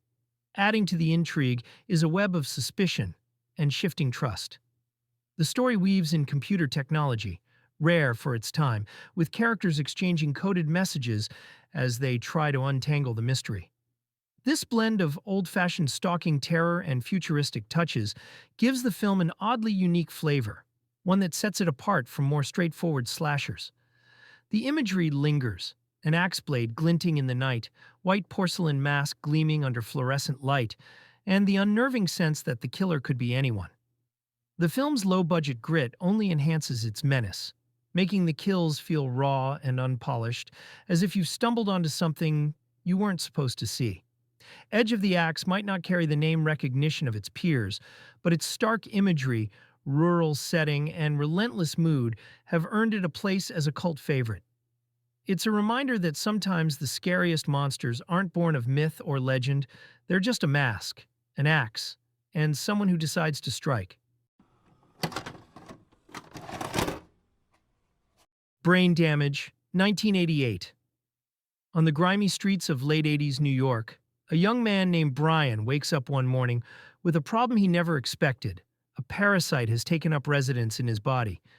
Not just any parasite, but Elmer, a sleek, leech-like creature with a sly voice and a hunger for brains. In exchange for feeding it fresh victims, Elmer rewards Brian with euphoric, hallucinatory trips that quickly spiral into addiction. What makes Brain Damage unforgettable is its brazen mix of street-level grit, psychedelic imagery, and grotesque body horror. Director Frank Henenlotter, known for Basket Case, takes things further here, blending the seediness of the city with mind-bending visuals. Brian's drug-like highs are shown in kaleidoscopic bursts of color, while his lows leave him writhing in withdrawal. A clear, if twisted, commentary on the era's battles with addiction. The kills are as outrageous as they are unsettling. Victims are lured in by Brian's haze of dependence, only to fall prey to Elmer's grotesque feeding. The infamous brain-draining sequences are a showcase of practical effects, managing to be equal parts disturbing and darkly funny. One sequence in a nightclub bathroom still shocks decades later, cementing the film's cult reputation. Yet beneath the sleaze and slime, Brain Damage has something to say. It's a parable of control, temptation, and the ruinous pull of dependency. Elmer isn't just a monster, he's the voice of temptation itself, cool and persuasive, whispering promises that can't possibly be kept. Henenlotter's film walks the line between exploitation and art, coding sharp social critique in neon blood and absurd humor. For fans of VHS-era cult horror, Brain Damage is a trip worth taking, though it's one you'll be glad you can walk away from. Waxwork, 1988. A quiet suburb hides a strange attraction, a mysterious wax museum that appears overnight with no warning and no explanation. Inside, the displays are unnervingly lifelike, scenes of horror frozen in time, from werewolves to mummies to the Marquis de Sade himself. But when a group of curious teenagers accepts an invitation to explore, they discover the truth. Each display is a portal, and stepping past the velvet rope means being swallowed alive by the nightmare.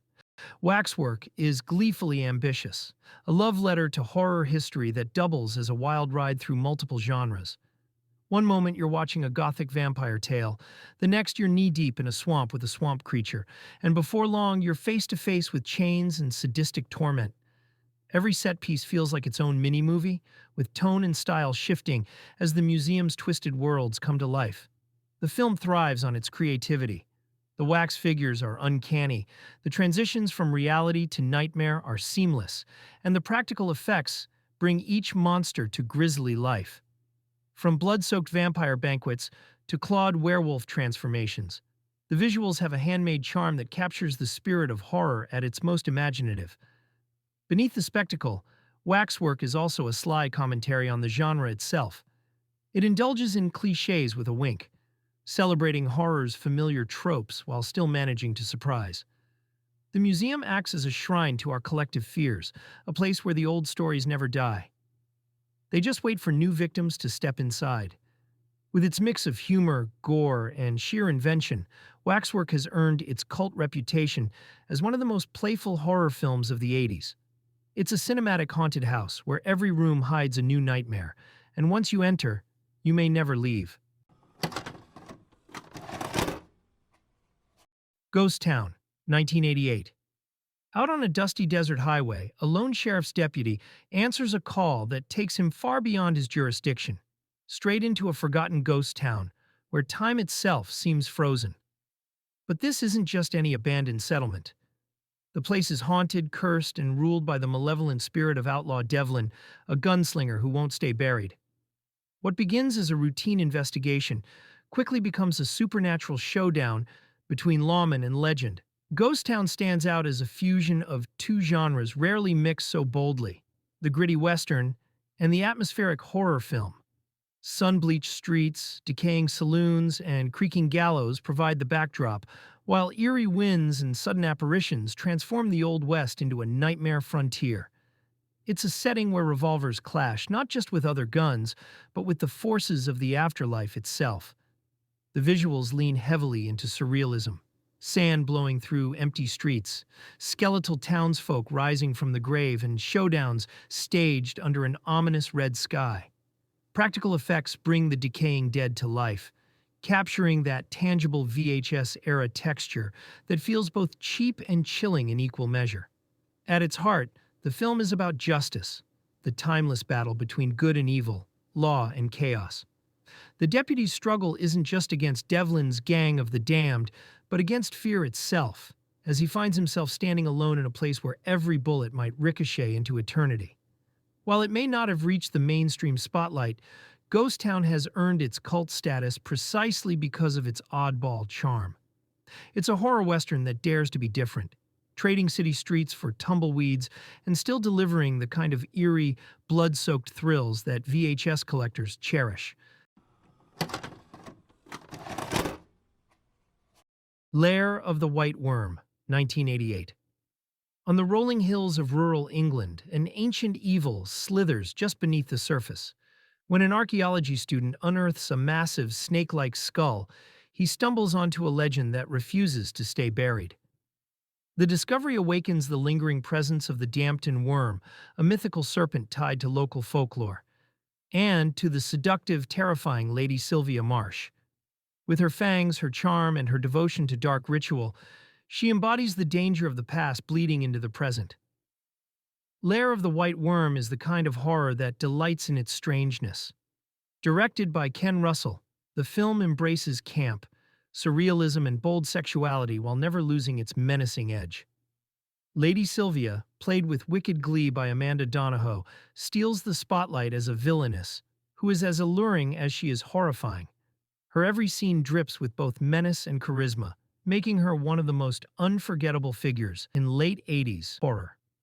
The film's visuals are striking. Hypnotic dream sequences bathed in lurid color, serpentine imagery winding through every frame, and a countryside setting that feels both idyllic and cursed. Russell pushes the boundaries of what a cult horror film can be, blending gothic tradition with outrageous modern flair. Beneath the excess, the story explores the power of myth, how ancient fears survive in stories and symbols, and how easily they can coil around us when given the chance. It's part monster movie, part fever dream, and entirely its own creature. Lair of the White Worm may not be a conventional horror film, but that's its strength. It's weird, daring, and unforgettable, a film that crawls under your skin and stays there, equal parts fright and fascination. Spellbinder, 1988. On a rainy Los Angeles night, a chance encounter pulls a young attorney into a world he can't begin to comprehend. When Jeff rescues the mysterious Miranda from an abusive boyfriend, he thinks he's stepped into a simple romance, the kind of meet-cute born from danger. But Miranda's no ordinary woman. She's running from something darker, something that has nothing to do with love and everything to do with ancient power. Spellbinder thrives on atmosphere, mixing the sleek modern city with the shadows of occult ritual. At first, Jeff is swept away by Miranda's vulnerability and beauty, but cracks begin to show. Whispers of strange practices, unexplained phenomena, and the looming presence of a secretive cult build a sense of dread. The film lures the viewer in with the promise of passion, then gradually shifts the ground beneath your feet until every moment feels like a trap being sprung. The visuals are striking: candlelit ceremonies, figures cloaked in darkness, and sudden bursts of violence cutting through the calm. There's a seductive quality to the imagery, mirroring the way Miranda herself entrances both Jeff and the audience. The tension lies not in jump scares, but in the unease of knowing that something ancient and inescapable is drawing closer with each passing scene. Beneath the surface, Spellbinder is a story about the dangers of desire and the blind spots love can create. Jeff's willingness to follow Miranda into the unknown becomes both his strength and his undoing. It's a cautionary tale that blends romance, supernatural horror, and thriller elements into something uniquely unsettling. By the time the credits roll, Spellbinder leaves you with that lingering chill, the sense that fate can be rewritten, but never truly escaped. Hide and Go Shriek, 1988. When a group of teenagers decides to celebrate their high school graduation with an after-hours party inside a sprawling furniture store, it seems like harmless fun. Drinks, dares, and even a few forbidden hookups are all on the agenda. But once the lights go out and the doors are locked, the party takes a deadly turn. A killer is stalking the aisles, turning the store's mannequins, mirrors, and showrooms into tools of terror. Hide and Go Shriek takes the slasher formula and gives it a unique setting that's both playful and unnerving. The endless rows of beds, wardrobes, and mannequins create a labyrinth where shadows play tricks, and hiding places can quickly become death traps. It's a clever twist on the classic locked-in overnight premise, grounding the suspense in a setting everyone recognizes but suddenly can't trust. The film thrives on its atmosphere, fluorescent lights flickering above, mannequins seeming to breathe in the dark, and the eerie quiet of a building that should be empty. When the violence erupts, it's raw and brutal, punctuating the tension with a grim reminder that this isn't just a game of hide and seek. What makes it linger is the way it edges into darker territory than expected. Beneath the surface-level thrills, the killer's motives and identity bring a disturbing twist, tying the murders into themes of repression, sexuality, and hidden identity. That layer of subtext makes the film stand out from its peers, elevating it from a simple slasher to something more memorable.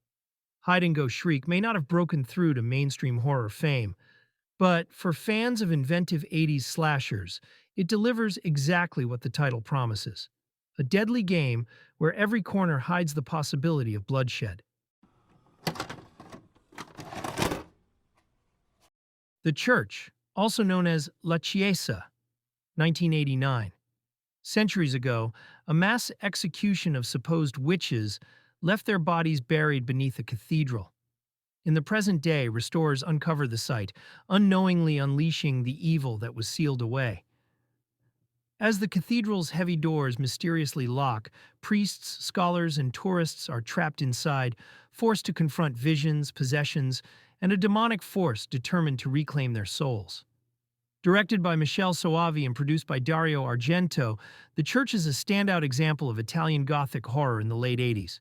It features a cast that includes Asia Argento in one of her early roles, Thomas Arana as the archaeologist, and Hugh Quarshie as a priest struggling to contain the chaos. Their performances anchor the film as the surreal nightmare unfolds. The visuals are the film's greatest strength. Soavi fills the cathedral with shadowy corridors, grand stained glass windows, and cavernous spaces that seem alive with menace. Practical effects deliver grotesque transformations and hallucinations, blending religious imagery with graphic horror. The result is part haunted house, part apocalyptic vision. Adding to the atmosphere is the unforgettable soundtrack. A mix of compositions by Keith Emerson, Philip Glass, and Goblin gives the film a soundscape that's eerie, powerful, and sometimes otherworldly. The music turns the cathedral into its own character, oppressive, mysterious, and terrifying. While often overshadowed by Dario Argento's more famous works, The Church stands tall as Soavi's vision of Gothic dread. It's operatic, visually stunning, and filled with moments that linger long after the credits. For fans of Italian horror, The Church is a reminder that the late 80s still had the power to conjure something grand, grotesque, and unforgettable. After Midnight, 1989, college students sign up for a course on the psychology of fear, but their eccentric professor has a unique teaching style. He doesn't want essays, he wants his class to experience terror firsthand. What begins as unsettling demonstration soon spirals into something darker, as the professor challenges his students to confront fear in all its forms. Directed by Jim and Ken Wheat, After Midnight stands out as a horror anthology framed by this classroom experiment. The film delivers 3 separate tales, each exploring a different flavor of fear. From a nightmarish encounter with violent strangers to supernatural forces to a stalker's deadly obsession. The wraparound story keeps the tension alive, blurring the line between lesson and life-or-death ordeal. The cast features Gillian McWhirter, Pamela Adlon, and Marg Helgenberger, who would later go on to long careers in film and television. Each segment lets them show different sides of horror, from raw panic to psychological dread. The stories themselves mix familiar tropes with stylish execution. A deserted gas station under siege, a seemingly normal date night that takes a sharp turn, and a finale that plunges into supernatural territory. The film's pacing shifts with each chapter, keeping the audience on edge as it asks the same question the professor poses to his students: how far can fear push you? While After Midnight never gained the same recognition as bigger anthologies like Creepshow, it carves its own niche with a late 80s energy and a willingness to jump between tones. It's uneven, but that unpredictability becomes part of its charm. At its best, After Midnight is a reminder that horror comes in many shapes, and sometimes the scariest part is not knowing what's waiting for you in the next story. The Terror Within, 1989. In a post-apocalyptic future, humanity has been nearly wiped out by a plague that left behind a new race of grotesque mutants. The survivors, holed up in an underground laboratory, struggle to keep their fragile community alive. But when one of the creatures breaches their defenses, the group faces a nightmare, a relentless monster with the strength to tear them apart and a terrifying ability to reproduce. Directed by Thierry Knotts and produced by Roger Corman, The Terror Within carries the unmistakable stamp of Corman's late 80s sci-fi horror output: low budget, high concept, and packed with creature effects. George Kennedy lends his presence as the group's leader, while Andrew Stevens and Star Andref anchor the cast as survivors forced to confront both the monster and their own desperation. The film's atmosphere is claustrophobic, with long stretches in the sterile underground halls giving way to sudden bursts of gore and violence. The creature design, though clearly working within budget constraints, delivers the kind of rubber suit menace that defined an era of video store horror. What keeps The Terror Within interesting is its mix of sci-fi themes with exploitation-style intensity. It echoes Alien in its setup, isolated survivors versus a deadly creature, but filters that concept through the Corman lens, emphasizing blood, suspense, and pulpy energy over polish. While it didn't make waves on release, The Terror Within found its audience on VHS shelves, where its monster imagery and post-apocalyptic setting stood out. It's a rough gem from 1989, proof that even on a shoestring budget, horror and sci-fi can merge into something memorable. Intruder, 1989. It's closing time at a small-town supermarket, but for the overnight stock crew, the night is just beginning, and it won't end well. As they restock shelves and prepare for the next day, a mysterious killer lurks in the aisles, turning the store into a bloody hunting ground. One by one, employees are picked off in increasingly gruesome fashion, leaving only a few to fight for survival. Directed by Scott Spiegel, Intruder is a late 80s slasher that has earned a reputation for its inventive kills and wild camera work. The cast features Elizabeth Cox as the lead, alongside appearances from Renee Estevez, Dan Hicks, and even cult icons Bruce Campbell and Sam Raimi in small but memorable roles. What makes Intruder unforgettable are its set pieces. Spiegel and his crew find creative ways to turn everyday supermarket equipment into instruments of carnage. Box balers, meat slicers, and power saws are all used to horrifying effect. The gore, handled by KNB-EFX Group in one of their early projects, is over-the-top and practical, cementing the film as a splatter classic. Visually, the film is stylish and experimental, with Spiegel using extreme camera angles, POV shots, and clever edits that give the slasher formula fresh energy. It's both brutal and playful, a mix that makes the mayhem oddly entertaining. Though modest in scope, Intruder thrives as a VHS-era favorite, delivering everything slasher fans crave: a tight setting, memorable kills, and just enough camp to balance out the horror. It's proof that sometimes the most ordinary places can hide the deadliest nightmares. Cutting Class, 1989. High school should be all about exams, sports, and social drama, but in this twisted slice of late 80s horror, it's about survival. After serving time in a mental institution, troubled student Brian Woods returns to campus, and almost immediately the bodies start piling up. Is he responsible, or is someone else hiding behind the mask of normal teenage life? Directed by Rospo Pallenberg, Cutting Class mixes slasher conventions with a streak of black comedy. The film is perhaps best remembered for featuring a young Brad Pitt in one of his earliest roles, playing the clean-cut basketball player caught in the chaos. Jill Schoelen, already a familiar face to horror fans from The Stepfather and Popcorn, stars as Paula, the final girl forced to unravel the mystery. Donovan Leitch rounds out the trio as Brian, the troubled classmate whose dark past casts suspicion over everything. The setting leans into classic slasher territory. Locker rooms, hallways, empty classrooms, and after-hours corridors become hunting grounds. Kill sequences are staged with a mix of camp and creativity. Lawn equipment, chemistry labs, and even the school mascot's suit are put to gruesome use. What gives Cutting Class its lasting cult appeal is the way it balances tongue-in-cheek humor with genuine tension.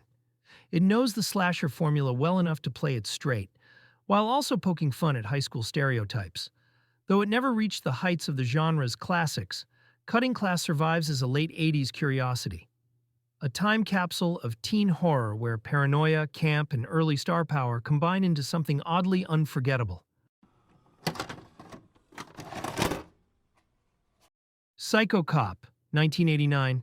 Six friends head out to a remote cabin for a carefree getaway.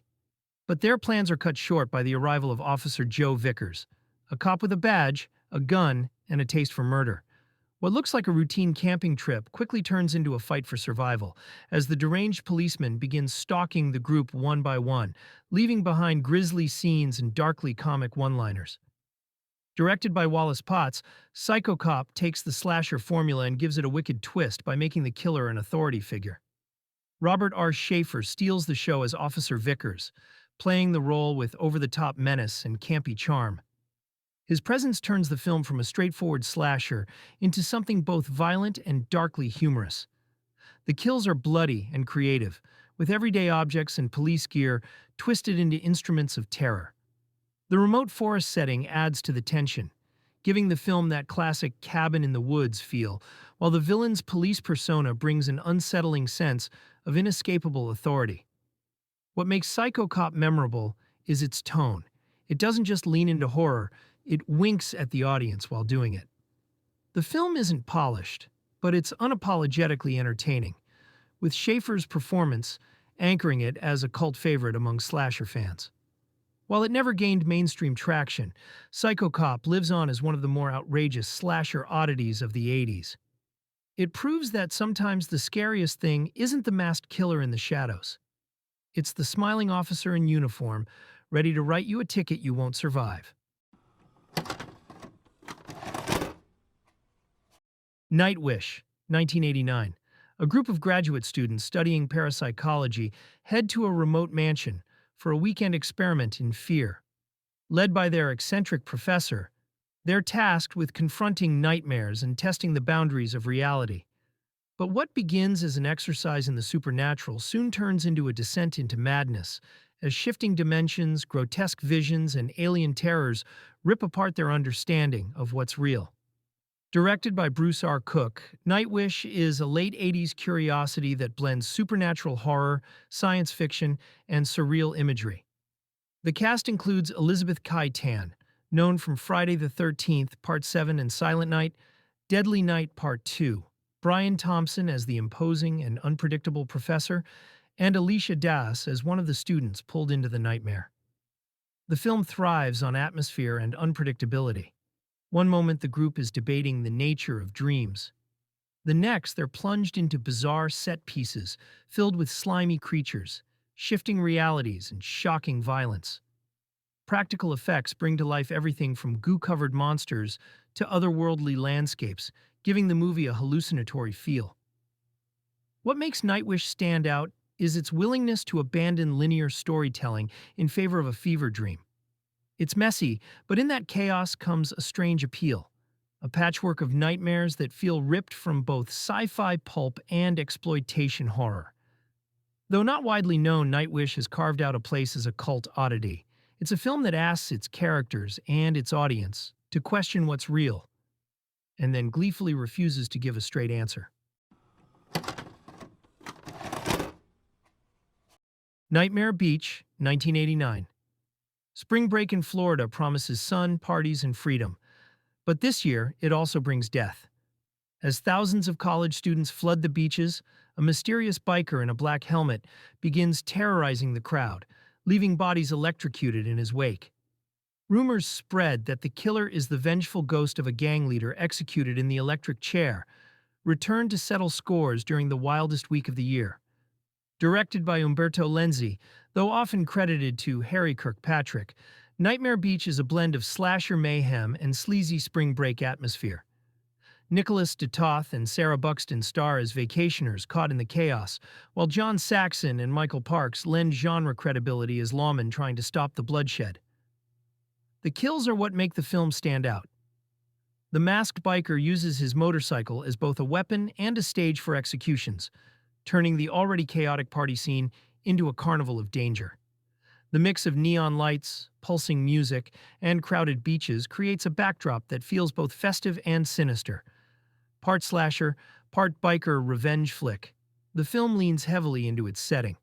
Beer-fueled concerts, rowdy bars, and sun-drenched streets filled with oblivious partiers. It's a snapshot of late 80s excess colliding with horror, and the result is as bizarre as it is entertaining. Nightmare Beach never reached the heights of bigger slashers, but it's a cult favorite for its mix of camp, energy, and wild kills. For fans of offbeat horror, it's a reminder that sometimes the scariest thing at spring break isn't the hangover.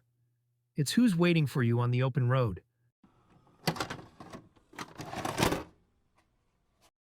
I, Madman, 1989. Virginia, a young bookstore clerk with a passion for pulp horror novels, discovers a chilling new favorite, a rare book about a deranged, disfigured killer obsessed with a woman who doesn't love him. But as she turns the pages, the line between fiction and reality blurs. Soon, the novel's villain steps out of the story and into her life, leaving behind a trail of murders that echo the book's gruesome plot. Directed by Tibor Takacs, best known for The Gate, I, Madman is a clever blend of slasher and supernatural horror with a metafictional twist. Jenny Wright stars as Virginia, giving the character both vulnerability and strength as she battles a killer pulled straight from the pages. Clayton Rohner plays her skeptical boyfriend, while Randall William Cook, also part of the film's effects team, portrays the monstrous stalker with unnerving presence. The film thrives on atmosphere.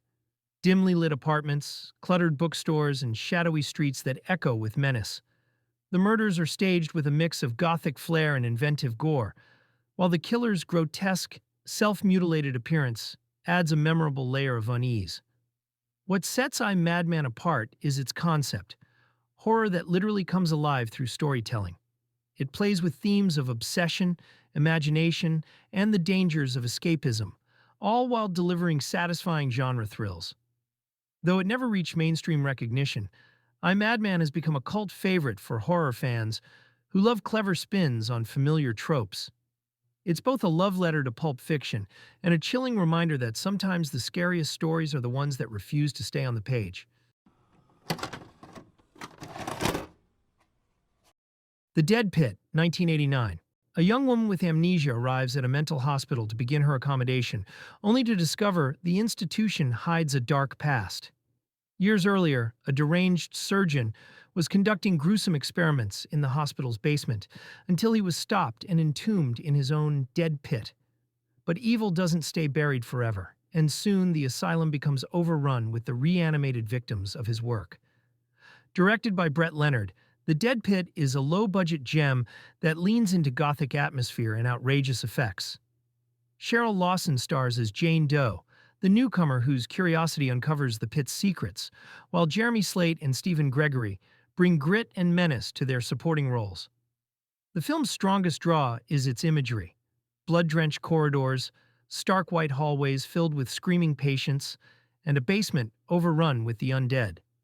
The gore is plentiful, with practical effects delivering slime, rot, and violent reanimation sequences that push the limits of its budget. Adding to its cult status is the VHS release itself. The original video box had a 3D glow-in-the-dark zombie head that made it a rental store standout in the late 80s. For many collectors, that packaging became as iconic as the film. While not a critical success, The Dead Pit thrives as a piece of video store history, a wild mix of medical horror, zombie mayhem, and over-the-top visuals. It's the kind of movie that may not scare you straight, but it will stick with you for its sheer commitment to being eerie, gory, and unapologetically strange.